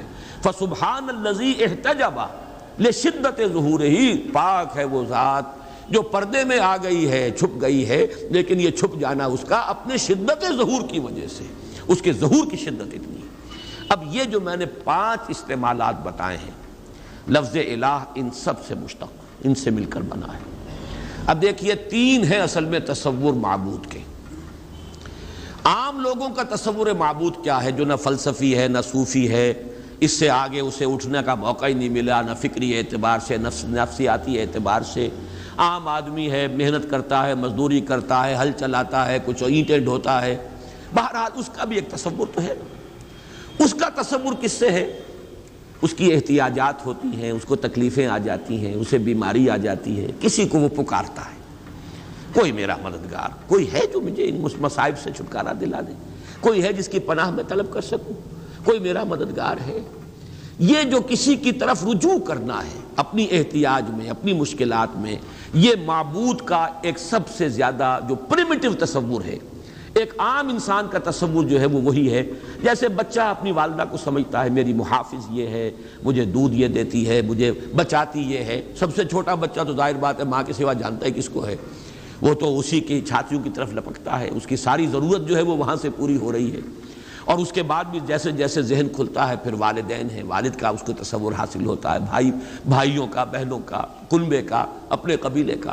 لیکن یہ جو ہے کہ اپنی ضروریات کے لیے کسی کی طرف رجوع کرنا، مدد کی ضرورت ہو تو کس کو پکاروں، کہیں کو ضرورت ہو تو کس سے جا کر درخواست کروں کہ میری ضرورت پوری کر دے، یہ ہے تصور کہ جو ایک عام انسان کا ہے، اور عبادت کا تقاضا اس میں ابھرتا ہے در حقیقت اس اعتبار سے۔ اس اعتبار سے تو وہ الہ الفصیل الی امہ، جیسے کہ بچہ لپکتا ہے ماں کی طرف، ایسے ہی فطرت انسانی میں ایک لپک موجود ہے، کسی ہستی کی طرف وہ لپکتا ہے اپنی دستگیری کے لیے، اپنی مدد کے لیے، اپنی مشکل کشائی کے لیے، اپنے مسائل کے حل کے لیے۔ یہ ہے تصور عوام کا۔ اس سے اوپر تصور فلاسفہ کا، اہل منطق کا، سوچتے چلے جائیں، غور و فکر کرتے چلے جائیں، ایک جگہ آ کر رکنا پڑتا ہے اور سوائے اس کے کچھ نہیں کہہ سکتے کہ کچھ نہیں سمجھ سکتے۔ اس کی ذات ما ورا، وراء الورا، وراء الورا، وراء الورا، ہمارے وہم سے، خیال سے، تصور سے، تخیل سے سب سے بعید، کوئی اس کا تصور نہیں، کوئی اس کے بارے میں ہم کچھ نہیں کہہ سکتے۔ ہمارے ہاں بھی متکلمین نے درجے قائم کیے ہیں ذات بحت صفات کے معاملے میں بھی وہ کہتے ہیں وہ صفات کا تصور بھی جو ہے اللہ کی ذات جو ہے در حقیقت اس سے بھی بہت بلند ہے کہ اس کے ساتھ کسی صفت کا بھی تصور کیا جائے، اس لیے کہ صفات میں سلبی صفات بھی ہیں، صفات میں انفعالی صفات بھی ہیں۔ اللہ خوش ہوتا ہے، اللہ ناراض ہوتا ہے، یہ انفعالی کیفیت ہے۔ آپ کے کسی دوست نے آپ کے لیے کوئی اچھا کام کیا تو آپ خوش ہوئے نا، یہ خوشی پیدا ہوئی ہے رد عمل کے طور پر کسی کے طرز عمل سے یا کسی شے کو دیکھ کر، یہ ایک انفعالی صفت ہے۔ آپ کو غصہ آتا ہے، اللہ غضبناک ہوتا ہے، غضب اللہ تعالی واہتز لہ العرش، اللہ غضبناک ہوتا ہے یہاں تک کہ اس کا تخت کانپنے لگتا ہے، لیکن یہ انفعالی کیفیت ہے۔ کسی نے کچھ آپ کا بگاڑا ہے، کسی نے بغاوت کی ہے، کسی نے توہین کی ہے، کسی نے آپ کے ساتھ کوئی ناروا معاملہ کیا ہے تو اس کے رد عمل میں یہ غضب پیدا ہوا۔ تو اس اعتبار سے ہمارے متکلمین بھی پہنچتے ہیں ذات بحت وہ تو صفات سے بھی گویا کہ معرہ، بالکل وہ ہر کیفیت سے انفعالی اور ان تمام چیزوں سے ماورا، لیکن بہرحال وہ تو ایک دور کی بات ہے۔ البتہ جیسے کہ میں نے عرض کیا ذات کے بارے میں سوائے تحیر کے اور کچھ حاصل نہیں، یہ فلاسفہ کا تصور ہے۔ وہ ذات جس کی کنہ سمجھ میں نہیں آ سکتی، جس کو کہ میں نے بارہا آپ کو سنایا ہے، حضرت ابوبکر صدیق رضی اللہ تعالی عنہ اور حضرت علی رضی اللہ تعالی عنہ دونوں کے مقولوں سے مل کر وہ ایک شعر بن جاتا ہے۔ حضرت علی کا ہے والبحث عن کنہ الذات اشراک، اور حضرت ابوبکر کی طرف منسوب ہے یہ قول کہ العجز عن درک الذات ادراک، اللہ تعالیٰ کی ذات کے ادراک سے عاجز ہو جانا ہی ادراک ہے، بس اس کے سوا ہم کچھ نہیں جان سکتے کہ اسے ہم نہیں جان سکتے۔ معلومم شد کہ ہیچ معلوم نہ شد، یہ بھی بہت بڑی معرفت ہوتی ہے کہ آدمی کو معلوم ہو جائے کہ میرے علم کی رسائی بس یہیں تک ہے، اس سے آگے نہیں ہے۔ یہ سب سے بڑی معرفت یہ ہے، انسان کو معلوم ہو کہ میں کہاں تک پہنچ سکتا ہوں، کہاں سے آگے میری رسائی نہیں ہے۔ اس اعتبار سے العجز اندر کی ذات ادراک، اللہ کی ذات کے ادراک سے عاجز ہو جانا ہی ادراک ہے۔ والبحث عن کنہ الذات اشراک، اور اللہ کی ذات میں کوئی کنہ میں اس کی اگر آپ ماہیت کو سمجھنے کی کوشش کریں گے تو شرک میں مبتلا ہو جائیں گے، اس لیے کہ کوئی نہ کوئی نقشہ ذہن میں جمائیں گے اور وہ نقشہ اس ذات کا ہے ہی نہیں، وہ آپ کے ذہن میں آ ہی نہیں سکتا، تو یہ تو کوئی آپ کا اپنا ڈرا کیا ہوا نقشہ ہے، آپ کے اپنے ذہن کا تراشیدہ خدا ہے۔ می تراشد فکر ماں ہر دم خدا وندے دیگر، میرا فکر تو ہر وقت ایک نیا خدا بناتا رہتا ہے اپنے ذہنی سطح کے مطابق۔ ہر شخص کی ذہنی سطح علیحدہ ہے، پھر یہ کہ ہر شخص کی ذہنی سطح میں تبدیلی آ رہی ہے، ارتقاء ہو رہا ہے، تو اگر تو اپنے ذہن سے خدا کو بنانا ہے تو وہ تو ہر لحظہ ایک نیا خدا بنا لیں گے آپ، اس لیے کہ آج آپ کی ذہنی سطح کچھ اور تھی اور کل کچھ اور ہوگی۔ اس اعتبار سے والبحث عن کنہ الذات اشراک، یہ تحیر الہا، تحیر ہو جائے۔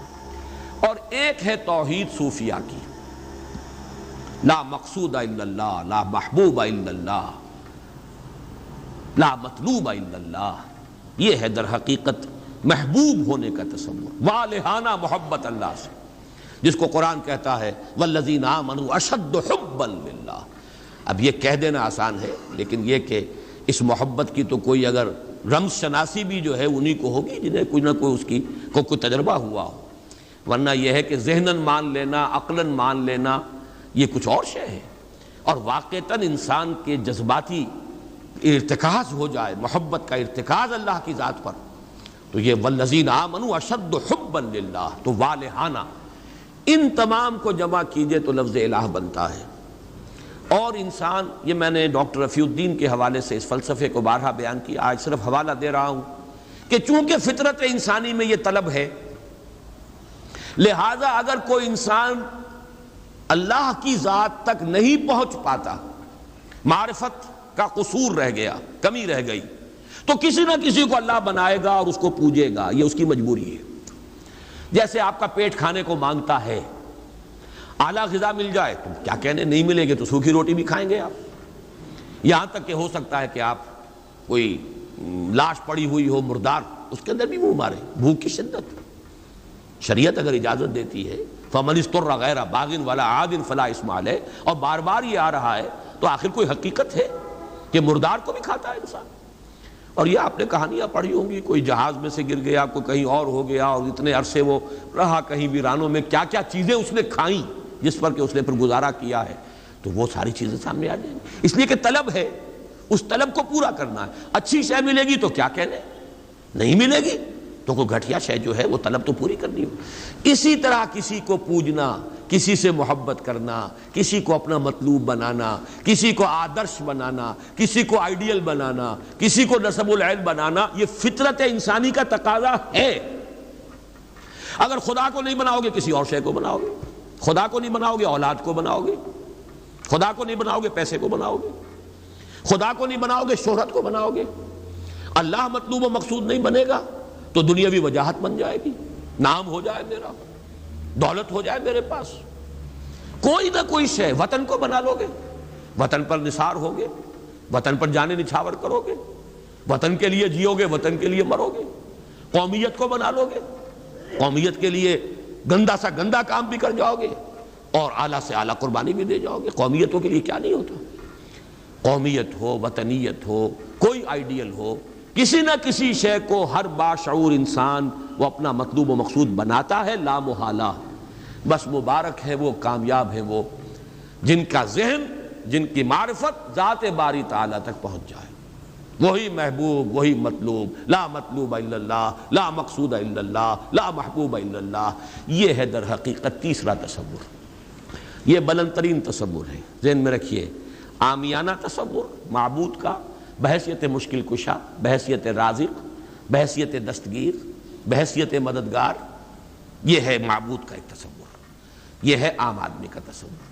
وہ عام آدمی اس سطح تک بھی اگر توحید پر آ گیا، اس کے سوا کوئی مشکل کشا نہیں، اس کے سوا کوئی حاجت روا نہیں، اس کے سوا کوئی روزی رساں نہیں، اس کے سوا کوئی مددگار نہیں، اس کے سوا کوئی نہیں کہ جو آپ کو تکلیف سے نجات دے سکے، توحید مکمل ہو گئی اس کی ذہنی سطح یہی ہے، اس سے آگے کا وہ مکلف نہیں ہے۔ سوچنے سمجھنے والے فلاسفہ، غور و فکر کرنے والے، وہ پھر یہ کہ وہ ذات جس کو نہیں سمجھ سکتے، بس ہے، جس پہ این بردان کہ ہست ہے ضرور، کیا کیسا ہے، کون ہے، یہ ہم نہیں جانتے۔ دور بینان بارگاہ الست جو زدی پہ نبردان کہ ہست ہے ضرور، کوئی نہ کوئی ہے۔ یہ جس کو کہ میں نے اقبال کے حوالے سے آپ کو بتایا کہ اقبال کہتے ہیں کہ کائنات کانسیپٹ ہے، گاڈ از پرسیپٹ۔ جیسے میں نے اس کو چھوا اور مجھے معلوم ہوا کہ ایک سخت سطح ہے یہاں پر ہے، یہ پرسیپشن ہے میری، کنسیپشن کچھ اور ہے، تصور ذہن کے اندر نقشہ بن گیا۔ خدا کا تصور ہم قائم نہیں کر سکتے، لیکن خدا کے ساتھ ہمارا جو باطنی رشتہ ہے کہ اندر محسوس ہوتا ہے کہ ہے، جس کی مثال بھی میں نے دی تھی، بعض حضرات کے شاید علم میں نہ ہو، کہ جیسے میں اس وقت اس دیوار کو دیکھ رہا ہوں تو ایک تصور میرے ذہن میں قائم ہوا، دیوار اتنی لمبی ہے، اتنی چوڑی ہے، اتنی اونچی ہے، یہ دیوار جو ہے سفید رنگ اس پر ہوا ہے، میں نے ایک تصور قائم کر لیا۔ فرض کیجئے کہ میں اندھا ہوں، میں نہیں دیکھ سکتا، میں جاتا ہوں اور ہاتھ لگا کر دیکھتا ہوں دیوار ہے، کتنی لمبی ہے مجھے نہیں پتا، اس لیے کہ وہ کانسیپٹ تو صرف میرے اس ٹچ سے نہیں ہو گیا، یہ تو ایک یک رخا، ایک ون سائیڈڈ میرا اس وقت ایک پرسیپشن ہے، لیکن ہے، یہ میں جس زور سے کہوں گا ہے، دیوار ہے۔ تو ذات باری تعالیٰ کے لیے بس انسان کے پاس یہی ہے کہ ہے، دور بینان بارگاہ الست جس پہ این بردان کہ ہست، بس یہ ہست ہے، باقی کیا ہے، کیسا ہے، یہ ویسے تو ہم بہرحال مسلمان ہونے کے ناطے اللہ کو ہم مانتے ہیں اسماء و صفات کے ساتھ، تو ہم اس کی صفات کو مانتے ہیں، لیکن تجزیہ کیجئے تو صفات کے بارے میں بھی ہمیں کیا پتا ہے؟ اللہ دیکھتا ہے، کیسے دیکھتا ہے یہ تو نہیں پتا، کتنا دیکھتا ہے یہ بھی ہمیں نہیں پتا، یعنی اس کی بھی اصل حقیقت جو ہے دیکھنے کی وہ تو ہمیں نہیں معلوم۔ اللہ کی کوئی ایسی آنکھیں تو نہیں جس سے وہ دیکھتا ہو، ہمارا دیکھنا تو روشنی کا محتاج ہے، روشنی ہو تو ہم دیکھ سکیں گے، کیا اللہ کا دیکھنا بھی کسی شے کا محتاج ہے؟ قطعاً نہیں۔ تو ہم تصور کیجئے اللہ کا دیکھنا کیا ہے، کچھ نہیں معلوم، ہمیں یہ معلوم ہے وہ دیکھتا ہے، ہمیں یہ معلوم ہے علی کل شیء قدیر، قدرت کتنی ہے اس کی، قدرت کی شان کیا ہے، کیا معلوم ہے؟ تو معلوم یہ ہوا کہ صفات کے بارے میں بھی تجزیہ کریں تو ہمارے ہاتھ پلے ہے کیا؟ وہ سوائے اس کے کہ ہم ایک صفت، اس کی ایک مبہم کیفیت کو جانتے ہیں، وہ سمیع ہے، وہ بصیر ہے، وہ خبیر ہے، وہ قدیر ہے، وہ الحی ہے، وہ القیوم ہے، لیکن اس کی زندگی، ہمارا تو زندگی کا تصور اعلیٰ ترین زندگی تو ہمارے پاس ہے مخلوقات میں سے، اس زندگی کے ساتھ 100 طرح کی لیمیٹیشنز ہیں، 100 طرح کی مجبوریاں ہیں، لیکن یہ کہ کیا اللہ تعالیٰ کی زندگی بھی اس زندگی پر قیاس کی جا سکتی؟ معاذ اللہ۔ تو معلوم یہ ہوا کہ اللہ تعالیٰ کی ذات کے بارے میں تحیر کے سوا کچھ نہیں۔ تیسرا ہے تصور جو سب سے بلند ہے، وہ محبوب حقیقی، مطلوب اصلی، لا مطلوب الا اللہ، لا مقصود الا اللہ۔ ایک چوتھا تصور ہے، وہ میں بعد میں عرض کروں گا۔ بہرحال قل هو اللہ احد، اب یہاں لفظ احد پر آئیے، اس لفظ کو بھی نوٹ کیجئے۔ ویسے تو عام خیال یہ ہے کہ یہ وحد ان کی بدلی ہوئی شکل ہے، چنانچہ عام رائے یہ ہے کہ احد اور واحد ہم معنی ہیں۔ اکثر مفسرین نے اردو میں جو ترجمے کیے مترجمین نے، وہ کہو اللہ، وہ اللہ ایک ہے، اگرچہ اس پر خاصا اعتراض وارد ہوتا ہے۔ وہ بھی اللہ کو ایک مانتے تھے، صرف اس کے ساتھ کسی اور کو ایڈ کر لیا تھا، اس اللہ کو تو دو نہیں مانتے تھے۔ وہ جو بڑا اللہ تھا وہ تو ان کے نزدیک بھی ایک ہی تھا، اور ایک تو ہر شے ایک ہوتی ہے، جو معبود ہے 10 تو ان میں سے بھی ہر ایک اپنی جگہ پر تو ایک ہے، ایک کمپوزڈ ایک اس کا وجود ہے۔ لیکن بہرحال چونکہ اکثر و بیشتر رائے یہ ہے کہ احد اور واحد تقریباً ہم معنی ہے، ترجمہ کیا گیا کہہ دو وہ اللہ ایک ہے، اور یہ کہ وحد ہی کی بدلی ہوئی شکل احد ہے، یہ تو ہے تقریباً بالعموم جو رائے ہے۔ لیکن میرے علم میں آج ہی یہ بات آئی ہے، اور وہ میں آپ تک بھی منتقل کر رہا ہوں۔ امام راغب اصفہانی، ظاہر بات ہے لغت کے تو بہت بڑے امام ہیں، اور مفردات القرآن پر ان کی کتاب جو ہے مارکۃ الآراء ہے مشہور، انہوں نے اسے علیحدہ مادہ قرار دیا ہے۔ احد ان کو الف ہا دال علیحدہ لائے، شروع میں الف کی تختی میں لائے، واحد ان کے ساتھ شامل نہیں کیا۔ معلوم ہوا کہ یہ ایک اپنی جگہ پر ایک مستقل مادہ ہے ان کے نزدیک، یہ وحد سے اس کا تعلق نہیں، بلکہ احد اپنی جگہ پر ایک مستقل علیحدہ مادہ ہے، اور اسی اعتبار سے انہوں نے اسے وحد سے علیحدہ کر کے الف کی تختی کے اندر لیا ہے۔ اب اس کا جہاں تک استعمالات ہیں، اس میں بھی اتفاق ہے، 3 اس کے استعمالات ہیں۔ سب سے زیادہ استعمال اس لفظ کا ہوتا ہے نفی مطلق کے لیے، کمرے میں کوئی نہیں ہے، ایک بھی نہیں ہے، جب یہ کہنا ہو تو احد کا لفظ آئے گا، ما فی احد، کوئی نہیں ہے، ایک بھی نہیں ہے، اکیلا۔ اسی معنی میں قرآن مجید میں یہ لفظ بہت مرتبہ آیا ہے، خاص طور پر آپ سورہ کہف کو اگر دیکھیں گے، لا یشرک فی حکمہ احدا، اللہ اپنے حکم اور اپنے اختیار میں کسی کو نہیں شریک کرتا، کسی ایک کو بھی نہیں کرتا، یعنی یہ نفی میں مبالغے کے لیے یہ لفظ استعمال ہوتا ہے۔ اور سورت ختم بھی ہوئی ہے، فمن کان یرجو لقاء ربہ فلیعمل عملا صالحا ولا یشرک بعبادۃ ربہ احدا۔ احد کا اکثر و بیشتر استعمال عربی زبان میں نفی مطلق، کوئی نہیں، کوئی بھی نہیں، ایک بھی نہیں، جب اس کو کہنا ہو تو لفظ احد سے کا سہارا لیا جاتا ہے۔ یا پھر یہ لفظ آتا ہے مضاف یا مضاف الیہ ہو کر، جیسے عشرات کے ساتھ آئے گا، احد عشر کوكبا، یا احد و عشرون جمع کر کے، یہ گنتی کے ساتھ یہ مضاف ہو رہا ہے، اور یا یہ کہ جیسے کہ مضاف الیہ ہوتا ہے، فاما احدکما فیسقی ربہ خمرا۔ حضرت یوسف علیہ السلام نے فرمایا تھا، ان 2 نوجوان جو داخل ہوئے تھے جیل میں ان کے ساتھ، انہوں نے اپنے اپنے خواب بیان کیے، تم میں سے، تم 2 میں سے ایک، احدکم، جیسے کہ حدیث میں آتا ہے لا یؤمن احدکم حتی یحب لنفسہ، حتی یحب لاخیہ ما یحب لنفسہ، یا لا یؤمن احدکم حتی یکون ہواہ طبعا لما جئت بہ، یا یہ کہ لا یؤمن احدکم حتی اکون احب الیہ من والدہ وولدہ والناس اجمعین۔ اب یہ 3 احادیث آ گئی زبان پر، تو احدکم یہ گویا کہ مضاف ہو کر آ رہا ہے، اس طریقے سے یہ لفظ مضاف ہو کر یا مضاف الیہ ہو کر استعمال ہوتا ہے۔ صرف قرآن مجید میں یہ لفظ ذات باری تعالیٰ کے لیے علیحدہ سے مستقل ایک صفت کے طور پر آیا ہے، قل هو اللہ احد۔ یہ ایک خاص بات ہے، اس کو نوٹ کر لیجئے کہ اس لفظ کا یہ استعمال اس اعتبار سے، صفت کے اعتبار سے کسی اور کے لیے غیر اللہ کے لیے ہے ہی نہیں۔ قل هو اللہ احد، یہ اس یہاں پر آ رہا ہے ایک مستقل صفت علیحدہ، لیکن یہ صرف اللہ کے ساتھ۔ اب یہاں میں عرض کروں گا کہ میں اس کا ترجمہ جو میں نے آپ کو گنوائے ہیں، مولانا فراہی نے کیا ہے بے ہما۔ قل هو اللہ احد اللہ الصمد، کہہ دو اللہ بے ہما ہے، اللہ با ہما ہے۔ اصلاحی صاحب ان کے شاگرد ہیں، انہوں نے ترجمہ کر دیا ہے۔ بے ہما کا ترجمہ کہہ دو اللہ سب سے الگ ہے اور اللہ سب کے ساتھ ہے۔ صمد اللہ سب کے ساتھ ہے، باہما اور احد بے ہما اللہ سب سے الگ ہے۔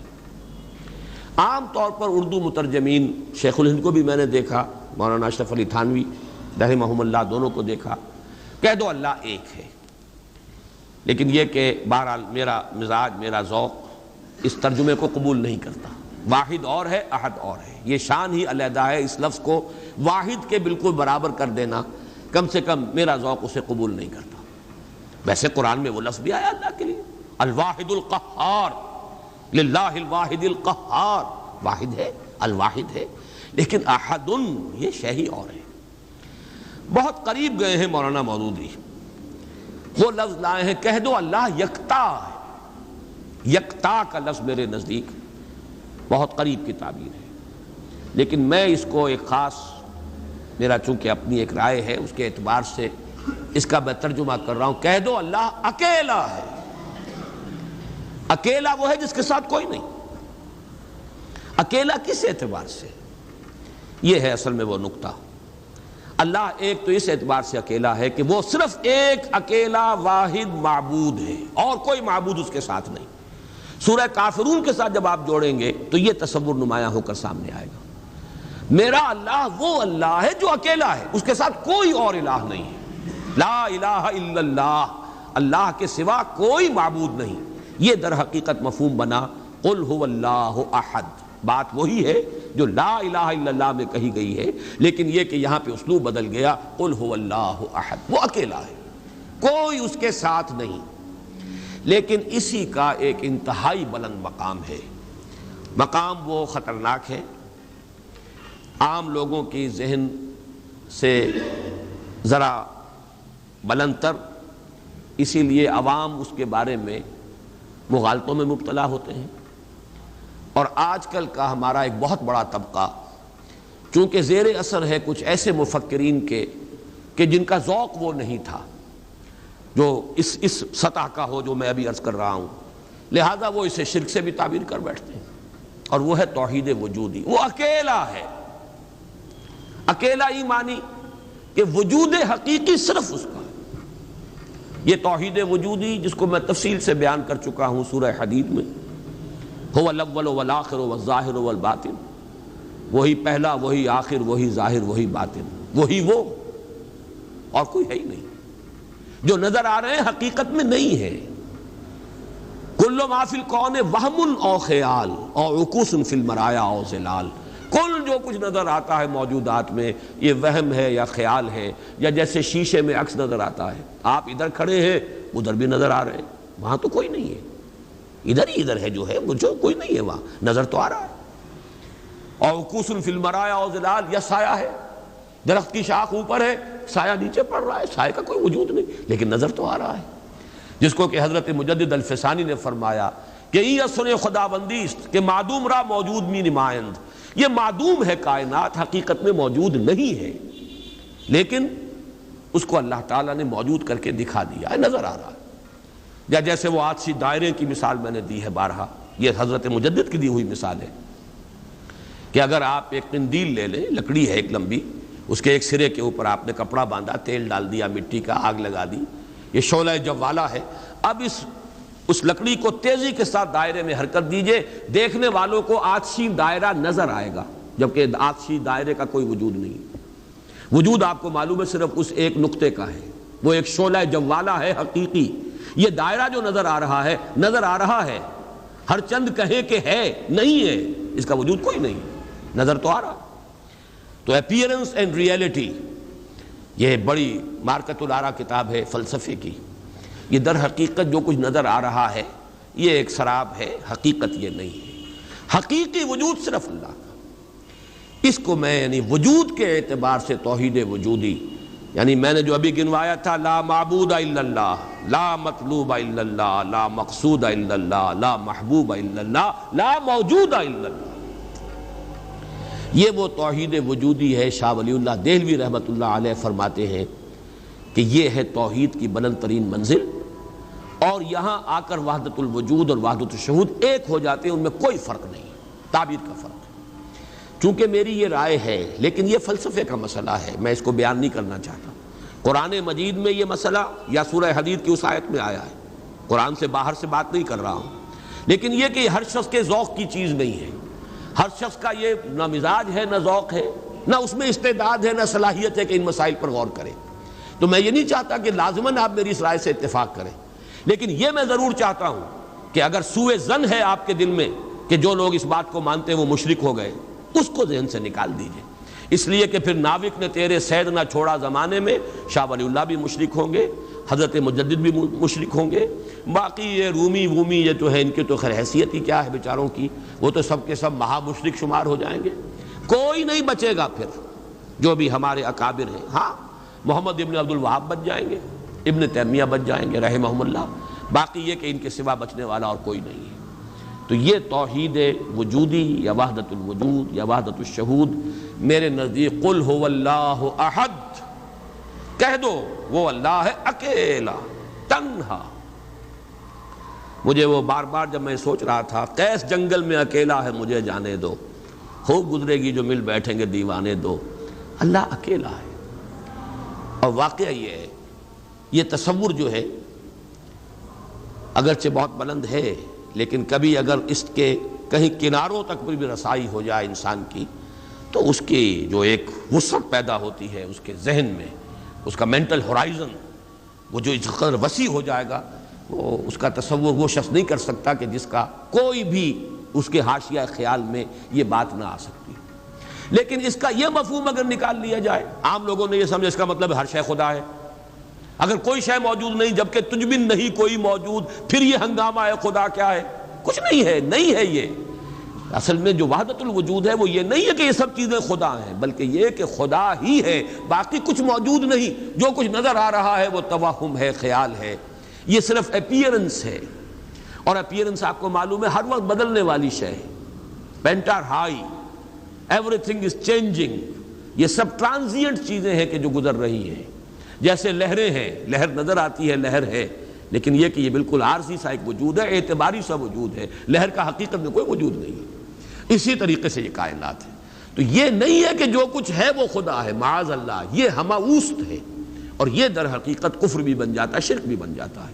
لیکن توحید وجودی یا وحدت الوجود یہ بالکل مختلف شے ہے، اور میرے نزدیک اس آیہ مبارکہ کا اصل مدلول یہ ہے، قل هو اللہ احد، بلند ترین توحید توحید وجودی، لا معبود الا اللہ سے لے کر لا موجود الا اللہ، اس لیے کہ احد کا لفظ واحد نہیں ہے، اکیل یکتا، لیکن اس سے بھی آگے بڑھ کر جو ترجمہ میں کر رہا ہوں وہ یہ ہے کہ کہہ دو اللہ اکیلا ہے، کوئی اس کے ساتھ نہیں۔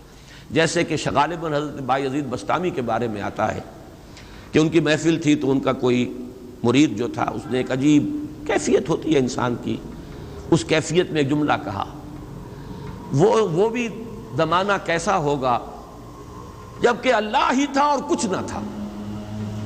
اب ایک تصور ہے نا، اب تو کائنات ہے، یہ ہے، آسمان ہے، زمین ہے، ستارے ہیں، سیارے ہیں، سب کچھ ہے، وہ بھی زمانہ ہوگا جبکہ اللہ ہی تھا اور کچھ نہ تھا۔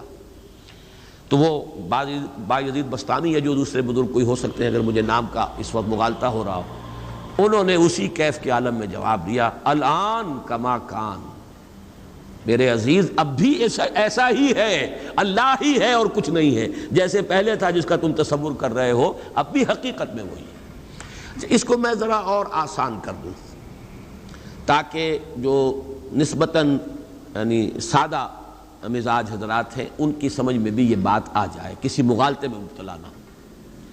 دیکھیے جب ہم کہتے ہیں لا محبوب الا اللہ، کیا معنی ہے اس کے؟ یہ معنی تو نہیں ہے کہ اولاد سے محبت نہ کرو، یہ تو دین کی تعلیم نہیں ہے۔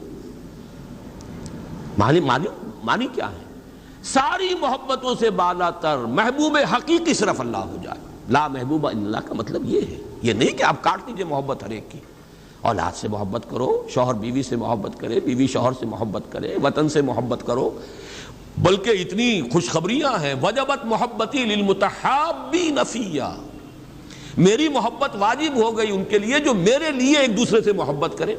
تو ایک مسلمان مسلمان سے محبت کرتا ہے، ایک مومن مومن سے محبت کرتا ہے، ایک مجاہد دوسرے مجاہد سے محبت کرتا ہے، یہ محبت تو مطلوب ہے۔ لا محبوب الا اللہ کا مطلب یہ نہیں ہے کہ ساری محبتوں کی نفی ہو گئی۔ اسی طرح جب ہم کہتے ہیں لا موجود الا اللہ، اس کا مطلب یہ نہیں کہ تمام موجودات کی نفی ہو گئی، بلکہ یہ کہ وجود حقیقی صرف اللہ کا ہے۔ یہ اعتباری وجود ہے جن کی کوئی حقیقت نہیں ہے، یہ دائمی وجود، مستقل وجود، وہ وجود جو از خود ہے، با خود ہے، خود بخود ہے، جسے کسی نے وجود نہیں عطا کیا، جس کا وجود ایسا نہیں ہے کہ کبھی شروع ہوا اور کبھی ختم ہو جائے، وہ وجود حقیقی صرف اللہ کا۔ اب اس میں تو کوئی اشکال نہیں رہے گا۔ اس معنی میں اگر کہا جائے لا موجود الا اللہ تو ہر شخص کہے گا۔ اس کی ایک اور مثال میں آپ کو دے دوں، دعا استخارہ میں حضور فرماتے ہیں فَإِنَّكَ تَعْلَمُ وَلَا أَعْلَمُ وَتَقْدِرُ وَلَا أَقْدِرُ، اے اللہ میں تجھی سے استخارہ کر رہا ہوں، انی استخیرک بعلمک واستقدرک بقدرتک واسألک من فضلک العظیم فإنک تقدر ولا اقدر وتعلم ولا اعلم، تو جانتا ہے میں نہیں جانتا، تو قدرت رکھتا ہے مجھے کوئی قدرت حاصل نہیں۔ تو کیا کوئی قدرت حاصل نہیں تھی حضور کو؟ کیا کچھ علم حاصل نہیں تھا حضور کو؟ یہ بمقابلہ علم خداوندی، بمقابلہ قدرت خداوندی کل موجودات کی قدرت اور علم کی نفی مطلق ہو جائے گی، کوئی علم نہیں۔ یہی بات یہاں کہہ لیجیے، کوئی وجود نہیں ہے، وجود حقیقی صرف اللہ۔ بہرحال یہ تمام تصورات ان کی تعبیرات ہیں۔ تعبیرات میں ذرا سخت سے سخت تر مقامات بھی آ جاتے ہیں، مشکل سے مشکل تر مقامات بھی آ جاتے ہیں۔ میں اس کی تفصیل میں اس وقت نہیں جا رہا، لیکن میرے نزدیک اس سورہ مبارکہ کی پہلی آیت اس عظیم ترین سطح پر توحید کو بیان کر رہی ہے، اور یہ جیسا کہ میں نے عرض کیا تھا جب تک یہ بات سامنے نہ آئے، چار اعتبارات سے کس طریقے سے توحید کے بیان کو اس صورت نے سمو لیا اپنے اندر اور جمع کر لیا ہے، تبھی اس کی وہ عظمت ہے کہ ثلث قرآن کے مساوی یہ صورت ہے، تبھی اس سے صحابہ کی وہ محبت کا راز جو ہے وہ کھلتا ہے کہ کیوں ہے، ایسے ہی نہیں ہے۔ قل هو اللہ احد، کہہ دو وہ اللہ ہے، میرا معبود جسے میں پوچھتا ہوں وہ اللہ ہے، لیکن وہ اللہ نہیں جسے تم پکار رہے ہو، وہ اللہ جو اکیلا ہے، تنہا ہے۔ اللہ الصمد، جیسا کہ میں عرض کر چکا ہوں صمد کا لفظ قرآن مجید میں ایک ہی مرتبہ آیا، اور اس کے مفہوم کو بھی دو معنی سے بیان کیا گیا ہے۔ ایک تو چونکہ ایک مرفوع روایت بھی امام رازی لے کر آئے ہیں، روی عن ابن عباس رضی اللہ تعالی عنہما، کہ حضور سے پوچھا گیا اللہ کا صمد ہونا کیا معنی ہے اس کے، تو آپ نے فرمایا هو السید الذی یصمد الیہ فی الحوائج۔ اصل میں یہ صمد جو ہے عربی زبان میں یہ ہوتا تھا کسی چٹان، مضبوط چٹان کی طرف جس کو پشت پر رکھ لیا جائے تو دشمن سے مقابلے میں انسان کو سہولت ہوتی ہے۔ اگر آپ جیسے کہ وہ حضرت عمر کا بھی واقعہ بیان ہوتا ہے، بعض حضرات تو اس کو نہیں مانتے لیکن اکثر لوگ مانتے ہیں کہ مسجد نبوی میں خطبہ دے رہے تھے حضرت عمر، اور اس وقت شام کے ایک محاذ پر جنگ بھی ہو رہی تھی۔ اس وقت حضرت ساریہ جو امیر الجیش تھے وہ کوئی غلطی کر رہے تھے، اسٹریٹجک مسٹیک ہو رہی تھی کہ انہوں نے پوزیشن ایسی لے لی تھی کہ جو غلط تھی جنگی تدبیر کے اعتبار سے۔ تو حضرت عمر نے وہیں اللہ نے کہیں دکھا دیا، اللہ کو قدرت حاصل ہے وہ دکھا دے۔ آج ٹیلی ویژن سے آپ دیکھ سکتے ہیں، تو اللہ تعالیٰ بغیر ٹیلی ویژن کے آج سے 1400 برس قبل دکھا سکتا تھا۔ انہونی بات نہیں ہے کہ وہ نقشہ سامنے آ گیا، جیسے حضور فرماتے ہیں جب آپ شب معراج سفر معراج سے واپس آئے، جب سوال کیے لوگوں نے اچھا آپ مسجد اقصی میں گئے تھے، وہاں کتنی کھڑکیاں ہیں، کتنی کڑیاں ہیں، کیا ہے؟ تو اب حضور ایک دفعہ چونکے کہ اب یہ میں نے کوئی کھڑکیاں تو نہیں گنی وہاں پر، لیکن یہ کہ اگر مجمع میں آپ نہ بتا سکتے تو تالیاں پڑ جاتی۔ اس وقت اللہ نے فوراً وہ جو ہے لا کر سامنے کھڑا کر دیا وہ نقشہ، اور حضور دیکھ دیکھ کر بیان کرتے رہے یہ ایسا ہے ایسا ہے۔ تو یہ تو در حقیقت بالکل اللہ کی قدرت سے ہرگز کوئی اس میں بعد نہیں ہے۔ تو حضرت عمر نے وہی فرمایا ہے اور صحابہ نے سنا ہے، یا ساریۃ الجبل، یا ساریۃ الی الجبل، اے ساریہ کیا غضب کر رہے ہو، غلطی کر رہے ہو، پہاڑ کی طرف جاؤ، پہاڑ کو پشت پر رکھو۔ پہاڑ پشت پر ہو تو آپ پشت کی طرف سے اب محفوظ ہو گئے، آپ یکسو ہو کر سامنے سے دشمن کا مقابلہ کر سکتے، اور اگر اندیشہ رہے کہ کہیں پیچھے سے کوئی حملہ آور نہ ہو جائے تو وہ توجہات جو ہیں وہ منقسم رہیں گی۔ بہرحال یہی معاملہ ہے صمد کا، وہ ہستی جس کی طرف رجوع کیا جائے، جس کو پناہ گاہ سمجھا جائے، جس کی طرف اپنی مشکلات کے اندر رجوع کیا جائے، اور اس اعتبار سے پھر وہی مطلوب بن جاتا ہے، وہی مقصود بن جاتا ہے، وہی محبوب بن جاتا ہے، اسی کی عزت کی جاتی ہے، اسی کی تکریم ہوگی، اسی کا اعزاز ہوگا، اس کے سامنے انسان جو ہے وہ اپنے آپ کو جھکائے گا، جس بڑے بڑے سردار. تو یہ سمد جو ہے اس معنی میں، اور ایک سمد وہ شے ہے جس کو کھوکھلی نہ ہو، لا جوف لہو، بہت مضبوط اپنی جگہ پر توانا چٹان. ایک تو وہ چٹان ہے جو کھوکھلی ہے، لیکن یہ کہ ایک چٹان وہ ہے جو مضبوط اور بالکل سالڈ چٹان ہے. ان دونوں اعتبارات سے اللہ الصمد کا ترجمہ اب مولانا فراہی، مولانا اصلاحی صاحب کا تو یہ ہوا کہ اللہ تعالی با ہما ہے، ذات میں بے ہما، کسی سے اس کا کوئی تعلق نہیں، یکتا بلکہ اکیلا.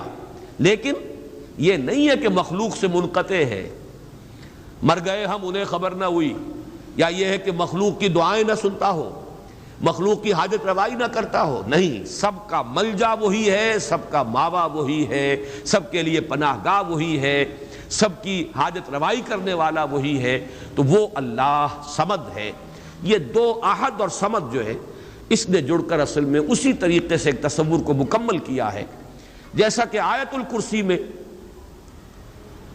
اللہ لا الہ الا ہو الحی القیوم، الحی اور القیوم، الحی از خود زندہ، زندہ جاوید، اور قیوم باقی پوری کائنات کو تھامے ہوئے، سنبھالے ہوئے.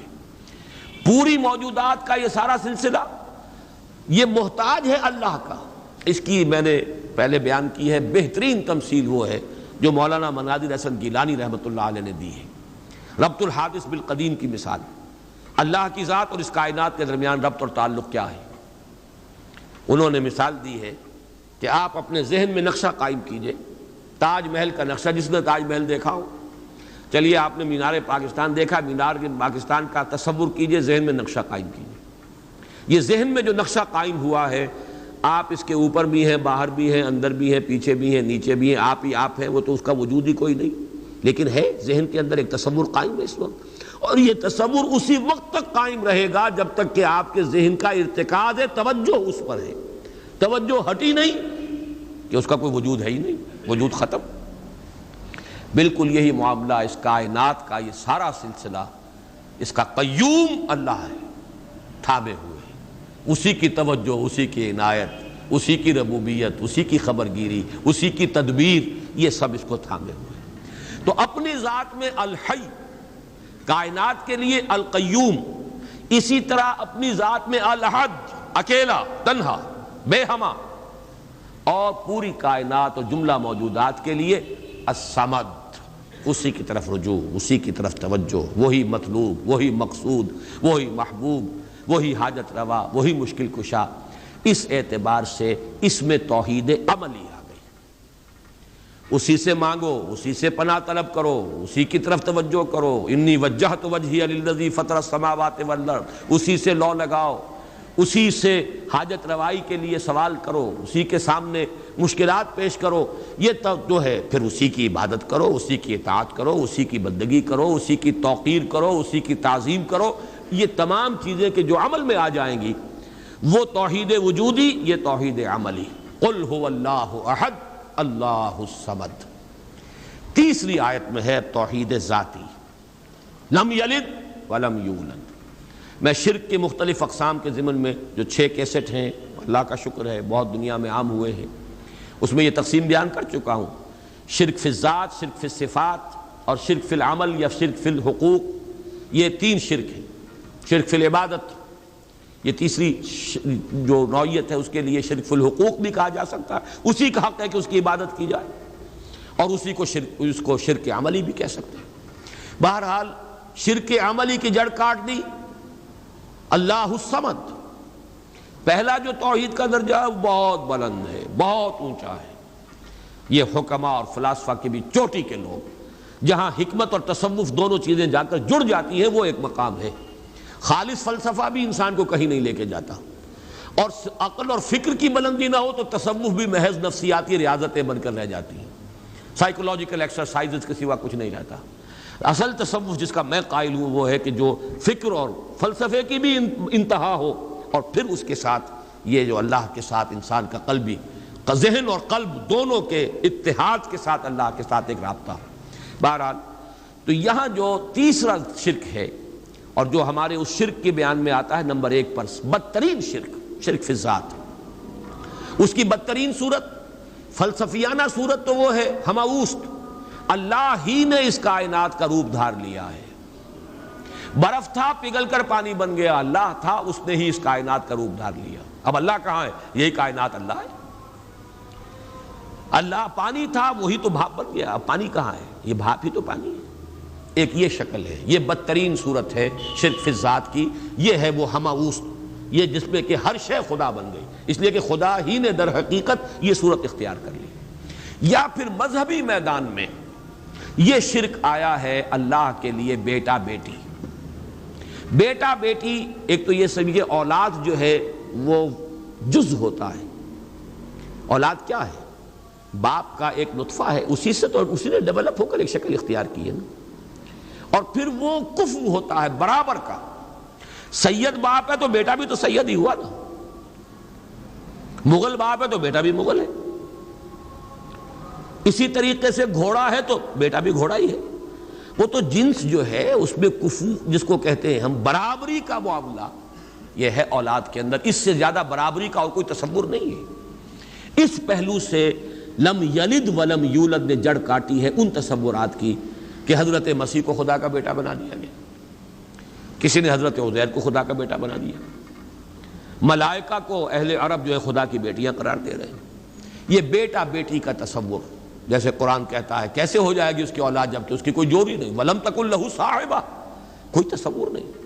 اور عیسائیوں میں تو خیر ایک طبقہ وہاں تک بھی گیا ہے کہ حضرت مسیح کی والدہ حضرت مریم کو بھی الوہیت میں شامل کیا ہے۔ اولین تثلیث تو یہی تھی کہ اللہ اور حضرت مریم اور حضرت عیسیٰ، بعد میں یہ کہ حضرت مریم کو نکال کر اور روح القدس کو شامل کیا گیا، God as father, God as son and the holy ghost یا ہولی اسپرٹ۔ یہ تثلیث ہے جو عام طور پر اب چلتی ہے، لیکن پہلے تو تثلیث کے اندر جیسے کہ قرآن مجید میں بھی ہے، حضرت مریم کو بھی انہوں نے شامل کیا تھا۔ اس اعتبار سے نوٹ کیجئے کہ لم یلد ولم یولد یہ در حقیقت توحید ذات، نہ اس نے کسی کو جنا نہ وہ جنا گیا، نہ کوئی اس کے والدین، نہ کوئی اس کی جورو، نہ کوئی اس کی اولاد۔ اس اعتبار سے وہ یکتا، تنہا، اکیلا، یونیک، انگریزی کا لفظ یونیک جو ہے وہ میں سمجھتا ہوں کہ شاید سب سے زیادہ قریب ترین تعبیر کرے گا، ایک یونیک ایگزسٹنس ہے جس کو کسی پر قیاس نہیں کیا جا سکتا، لا مثل لہ ولا مثال لہ ولا مثیل لہ، اس کے لیے کوئی مثال نہیں، لیس کمثلہ شیء وہو السمیع البصیر، اس کے مثال جیسی بھی کوئی شے نہیں ہے۔ یعنی یہ اب اس سے زیادہ ہماری زبان ہے، عربی زبان بھی تو آخر انسانوں کی زبان تھی، اس میں کسی ایک ایبسولوٹ اور مطلق تصور کو پیش کرنے کی جو لیمیٹیشن ہے وہ نہیں، لیسا کمثلہ شیء، اب یہ اس سے زیادہ جو ہے نفی کرنا مثل کی، مثلیت کی، وہ ممکن نہیں۔ اور جیسا کہ میں نے اپنی تقریروں میں بیان کیا ہے، اس شرک پر اللہ کا غضب سب سے زیادہ بھڑکتا ہے، اس لیے کہ یہ تو ذات پہ شریک کر دیا آپ نے اللہ کی۔ چونکہ یہ فلسفیانہ ہماوست وغیرہ عرب میں وہاں موجود نہیں تھے، یہ ہندوستان کی بیماریاں تھیں، لہذا قرآن مجید میں اس کا ذکر اس انداز میں نہیں ہے۔ البتہ شرک فی الذات کی ایک شکل کے جو وہاں موجود تھی وہ بیٹا بیٹی کا تصور، اور شرک فی الذات ہی کی دوسری شکل جو ہندوستان میں یا اور دوسری جگہوں کے فلسفیانہ مذاہب میں ہے وہ ہماوست، کہ خدا ہی نے در حقیقت یہ روپ، وہ انکارنیشن کہیں یا یہ کہ یہ حلول و اتحاد ایجا محالست، یہ سارے تصورات جو ہیں یہ فلسفیانہ ہیں۔ لم یلد ولم یولد ولم یکن لہ کفوا احد، اور نہیں ہے کوئی بھی اس کا کفو۔ کفو کاف فے اور واو، اور کاف فے اور حمزہ، پھر یہ وہ ہے جو الف واو اور یہ جو ہے بدل جاتے ہیں، یہ ایک ہی مادہ ہے، اسی سے مکافات ہے، بدلہ، جیسا دناہم کما دانو مکافات۔ کف جو ہے کہتے ہیں ہمسر، جس کے لیے ہمارے ہاں جب علماء تقریریں کرتے ہیں تو جو ان کے خطبات ہوتے ہیں، لا ضد لہ ولا ند لہ، ضد اور ند یہ در حقیقت جو بھی ہمسر ہوگا وہ تو مقابلے میں آئے گا، وہ تو چیلنج کرے گا کہیں نہ کہیں، تو ضد بھی کہتے ہیں کسی کا حریف، ند مخالف۔ اور یہ لفظ حضور صلی اللہ علیہ وسلم نے استعمال فرمایا تھا جبکہ کسی صحابی کی زبان سے الفاظ نکل گئے، ما شاء اللہ و ما شئت، جو اللہ چاہے اور جو آپ چاہیں۔ حالانکہ اس میں ظاہر بات ہے کہ ان کی نیت میں کہیں بھی وہ بات نہیں ہو سکتی تھی کہ برابر کر رہے ہوں حضور کی مشیت کو اللہ کی مشیت کے ساتھ، لیکن یہ کہ چونکہ لفظ میں اشتباہ تھا، لفظ میں برابری سی ہو گئی ہے، ما شاء اللہ و ما شئت، تو آپ نے فرمایا، فوراً ٹوک دیا، اجعلتنی للہ ندًا، کیا تم نے مجھے اللہ کا مد مقابل بنا دیا؟ مشیت تو ایک ہی ہے، اسی کی مشیت چلتی ہے، کتنا ہی چاہے انسان، انک لا تہدی من احببت ولکن اللہ یہدی من یشاء، آپ کتنا ہی چاہیں کسی کو ہدایت دینا، آپ کے اختیار میں نہیں ہے کہ جسے چاہیں ہدایت دے دیں، یہ تو اللہ کی مشیت ہے، اس کا اختیار ہے۔ تو کفر جو ہے، اب یہ کفر جو ہے یہ توحید صفات ہے، برابر ہوتا ہے انسان صفت میں۔ اب جیسے میں نے عرض کیا تھا نا، اور یہ تقریریں میں نے تفصیل سے کی ہوئی ہیں، ہماری مجبوری ہے، ہماری زبان میں الفاظ مشترک ہیں، صفات کے لیے وہی لفظ اللہ کے لیے استعمال ہوگا، وہی لفظ بندوں کے لیے استعمال ہوگا۔ اللہ بھی علیم ہے، انسان بھی علیم ہوتے ہیں، بلکہ علامہ بھی ہوتے ہیں۔ علامہ بہت بڑی شے ہے، حالانکہ واقعہ یہ ہے کہ علم اللہ کے لیے اور علم بندے کے لیے لفظ ایک ہے، زمین و آسمان کا فرق ہے مضمون میں۔ وہ علم ذاتی ہے، وہ علم مطلق ہے بلا نہایت، اس کی کوئی حدود نہیں ہے، وہ علم قدیم ہے، ہمیشہ سے تھا، حادث نہیں ہے۔ اور ہمارا علم، ہمارے سے مراد ہمارا ہو، انبیاء کا ہو، اولیاء کا ہو، کسی کا ہو، بڑے سے بڑے سائنسدان کا ہو، بڑے سے بڑے ولی کا ہو، فرشتوں کا ہو، انبیاء کا ہو، کسی کا ہو، وہ علم یقیناً حادث ہے، قدیم نہیں، وہ یقیناً عطائی ہے، ذاتی نہیں، وہ محدود ہے، لامحدود نہیں۔ یہ تین جب شرطیں عائد کی جائیں گی اور یہ تینوں مستحضر ہوں، تب اس شرک فی الصفات سے انسان بچتا ہے اور کفر بنا دینے سے انسان بچ سکتا ہے، ورنہ الفاظ میں اشتراک ہو جائے گا۔ اور یہی اشتراک ہے موجود میں، ہم بھی موجود، اللہ بھی موجود، ہم کہاں کے موجود؟ اس کا وجود ذاتی، اس کا وجود حقیقی، اس کا وجود مطلق، اس کا وجود قدیم، اس کا وجود قائم و دائم، ہمیشہ ہمیشہ رہنے والا۔ وہ کوئی عطائی وجود نہیں ہے کہ کسی اور نے وجود دیا ہو، ہمارا وجود مستعار، دیا ہوا، عطا کردہ۔ لائی حیات آئے، قضا لے چلی چلے، اپنی خوشی سے آئے نہ اپنی خوشی چلے۔ ہمارا وجود محدود، ہمارا وجود عطائی، ہمارا وجود حادث، نہیں تھے ہو گئے ہیں، پھر وقت آئے گا نہیں رہیں گے۔ تو وجود کا لفظ مشترک ہے، اللہ بھی موجود اور ہم بھی موجود، وہ وجود مطلق، اور یہ جو ہے ممکن الوجود، یہ ممکنات ہے، یہ اعتباری وجود ہے، اس کے سوا کچھ نہیں۔ تو کسی بھی اعتبار سے اللہ کے ہم سر، ہم پلہ، ضد اور ند کسی کو بنا دینا، اس کی نفی ہے۔ وَلَمْ يَكُنْ لَهُ كُفُوًا أَحَدٌ۔ اب یہاں احد دیکھیے اس معنی میں آیا ہے، نفی مطلق۔ یہ بھی ادھر پہلا ذہن میرا نہیں گیا تھا، یہ احد کا لفظ جو ہے، جو میں نے استعمالات بتائے تھے، دو استعمالات تو اسی صورت میں ہیں۔ قل هو اللہ احد، وہاں وہ صفت کے طور پر آیا ہے اللہ کے لیے، اور اللہ کے سوا کسی اور کے لیے یہ صفت کے لیے لفظ استعمال نہیں ہو سکتا۔ اصل اس کا استعمال نفی کے لیے آتا ہے، نفی مطلق، لا یشرک فی حکمہ احدا فلا یشرک بعبادۃ ربہ احدا۔ یہاں پر بھی فرمایا وَلَمْ يَكُنْ لَهُ كُفُوًا أَحَدٌ، کوئی ایک بھی، کوئی بھی نہیں، سرے سے نفی مطلق ہے، اس جیسا کوئی نہیں۔ یہ ہے در حقیقت اس سورہ مبارکہ کی وہ جامعیت کہ توحید وجودی، لا موجود الا اللہ، قل هو اللہ احد، اکیلا ہے، تنہا ہے، وہ ہے اور کوئی نہیں ہے، کچھ نہیں، جو ہے وہ اعتباری ہے، کل ما فی الکون وہم او خیال او عکوس فی المرایا او ظلال، سب کا ملجا وہی، ماوا وہی۔ بڑی پیاری ہے یہ الفاظ، ایک حدیث میں دعا میں ہے یہ، لا ملجا منکا ولا ماوا الا الیک، پروردگار تیرے سوا کوئی ٹھکانہ دینے والا نہیں، پناہ دینے والا نہیں، اور تجھ سے بچ کر بھاگ کر جانے کی کوئی جگہ نہیں سوائے اس کے کہ تیرے ہی دامن میں آ کر پناہ لے لی جائے۔ لا ملجا منکا ولا ماوا الا الیک، یہ ہے لا ملجا منکا ولا ماوا الیک، یہ ہے اللہ الصمد، توحید عملی۔ نمبر 3 توحید ذات، لم یلد ولم یولد۔ نمبر 4 توحید صفات، لم یکن لہ کفوا احد، کوئی بھی کسی بھی اعتبار سے اس کا ہمسر، ہم پلہ، ضد یا ند نہیں، اس کا مشابہ نہیں۔ اس اعتبار سے آج میں نوٹ کر رہا تھا، اس جامعیت کے اعتبار سے سورہ اخلاص کے اگر کسی درجے میں مقابل آتے ہیں تو 2 آیتیں آتی ہیں، اور عجیب بات ہے یہ صورت ہے 4 آیتوں پر مشتمل، وہ 2 آیتیں۔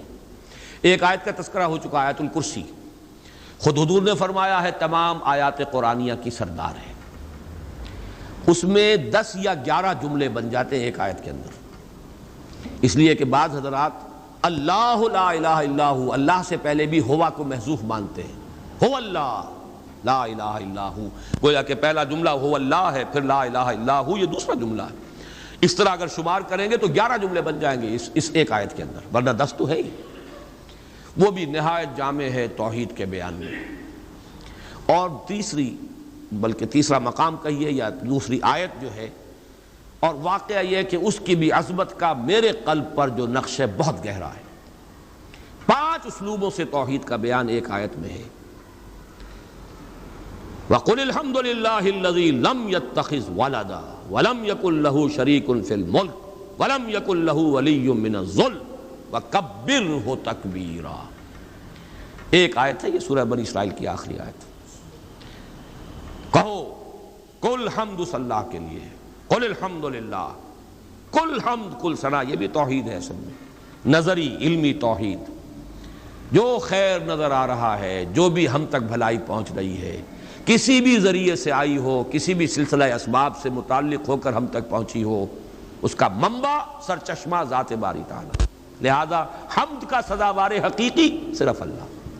قل الحمد للہ، توحید کا کلمہ ہے، بہت بڑا کلمہ ہے یہ توحید کا، اتنا بڑا کلمہ ہے کہ حضور نے فرمایا کہ التسبیح نصف المیزان والحمد للہ تملؤہ، سبحان اللہ کہنا جو ہے میزان معرفت خداوندی کا نصف ہو جاتا ہے، اور پورا پلڑا بھر جاتا ہے الحمدللہ سے۔ پھر لم یتخذ ولدا، لم یلد ولم یولد، لم یتخذ ولدا ولم یکن لہ شریک فی الملک، بادشاہی میں اختیار میں کوئی اس کا شریک نہیں، یہ توحید سیاسی۔ ولم یکن لہ ولی من الذل، اور کوئی اس کا ولی کسی کمزوری کی وجہ سے نہیں ہے، دوست اس کے ہیں، تمہارے دوست ہوتے ہیں، تم انہیں پالتے ہو، دوستیوں کو اس لیے پالتے ہو کہ شاید کل کہیں کام آ جائے، ضرورت پڑ سکتی ہے، انسانی معاملات ایسے ہیں، لہذا دوستیاں پالی جاتی ہیں، دوستوں کی غلط فرمائشیں بھی پوری کی جاتی ہیں، ان کے غلط مطالبے بھی پورے کیے جاتے ہیں، یہ کس لیے کہ کرنی دبتی ہے آپ کی، اللہ کی کرنی کسی سے دبتی نہیں ہے، اس کے ولی ہیں لیکن اس کے کسی ذوف کی وجہ سے نہیں ہے۔ وَلَمْ يَكُنْ لَهُ وَلِيٌّ مِّنَ الذُّلِّ وَكَبِّرْهُ تَكْبِيرًا، اور اس کی تو بڑائی کرو جیسے کہ اس کی بڑائی کا حق ہے۔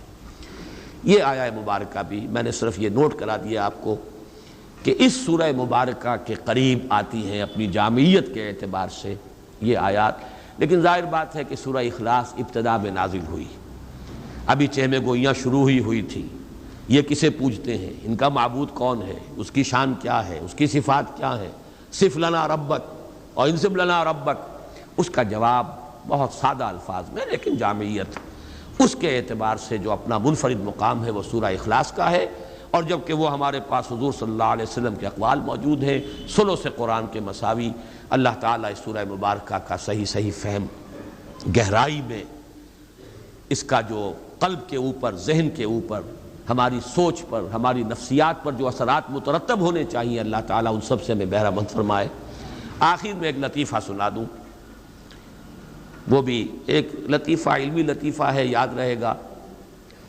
یہ خاقانی ایک شاعر گزرے ہیں بہت بڑے فارسی کے، ان کا یہ قصہ بیان ہوتا ہے کہ وہ کہیں کسی دعوت میں کسی امیر کے ہاں مدعو تھے، تو وہاں پہلے سے کچھ لوگ بیٹھے ہوئے تھے جو رتبے میں ان سے بڑے کمتر تھے، لیکن یہ کہ جگہ انہیں ایسی ملی کہ جو اس محفل کے اعتبار سے ذرا ان کے اپنے مقام کے اعتبار سے فروغ تھی۔ تو کچھ جو ذرا ہلکے مزاج کے لوگ تھے، جن کی طبیعتوں میں ہلکا پن تھا، وہ انہیں دیکھ دیکھ کے مسکرا رہے تھے کہ آج یہ خاقانی کو کہاں جگہ ملی ہے، کس جگہ بیٹھے ہیں۔ تو انہوں نے ایک شعر کہا ہے، بلکہ 2 شعر۔ گر فروتر نشست خاقانی، نہ مرا عار نہ ترا ادب است، قل هو اللہ کے حمد باری است، تحتا تبت یدا ابی لہب است، کہ اگر قرآن مجید میں قل هو اللہ جیسی صورت جو ہے وہ تبت یدا کے نیچے درج ہے، تبت یدا اوپر رکھی ہوئی ہے، اوپر لکھی ہوئی ہے تو قل هو اللہ کے حمد باری است تحت تبت یدا ابی لہب است. تو اس لیے اگر آج مجھے کہیں مقام جو ہے نچلا مل گیا ہے نشست کے اعتبار سے تو اس میں میرے لیے کوئی عار نہیں، تمہارے لیے کوئی عزت کی بات نہیں. بہرحال یہ صرف ایک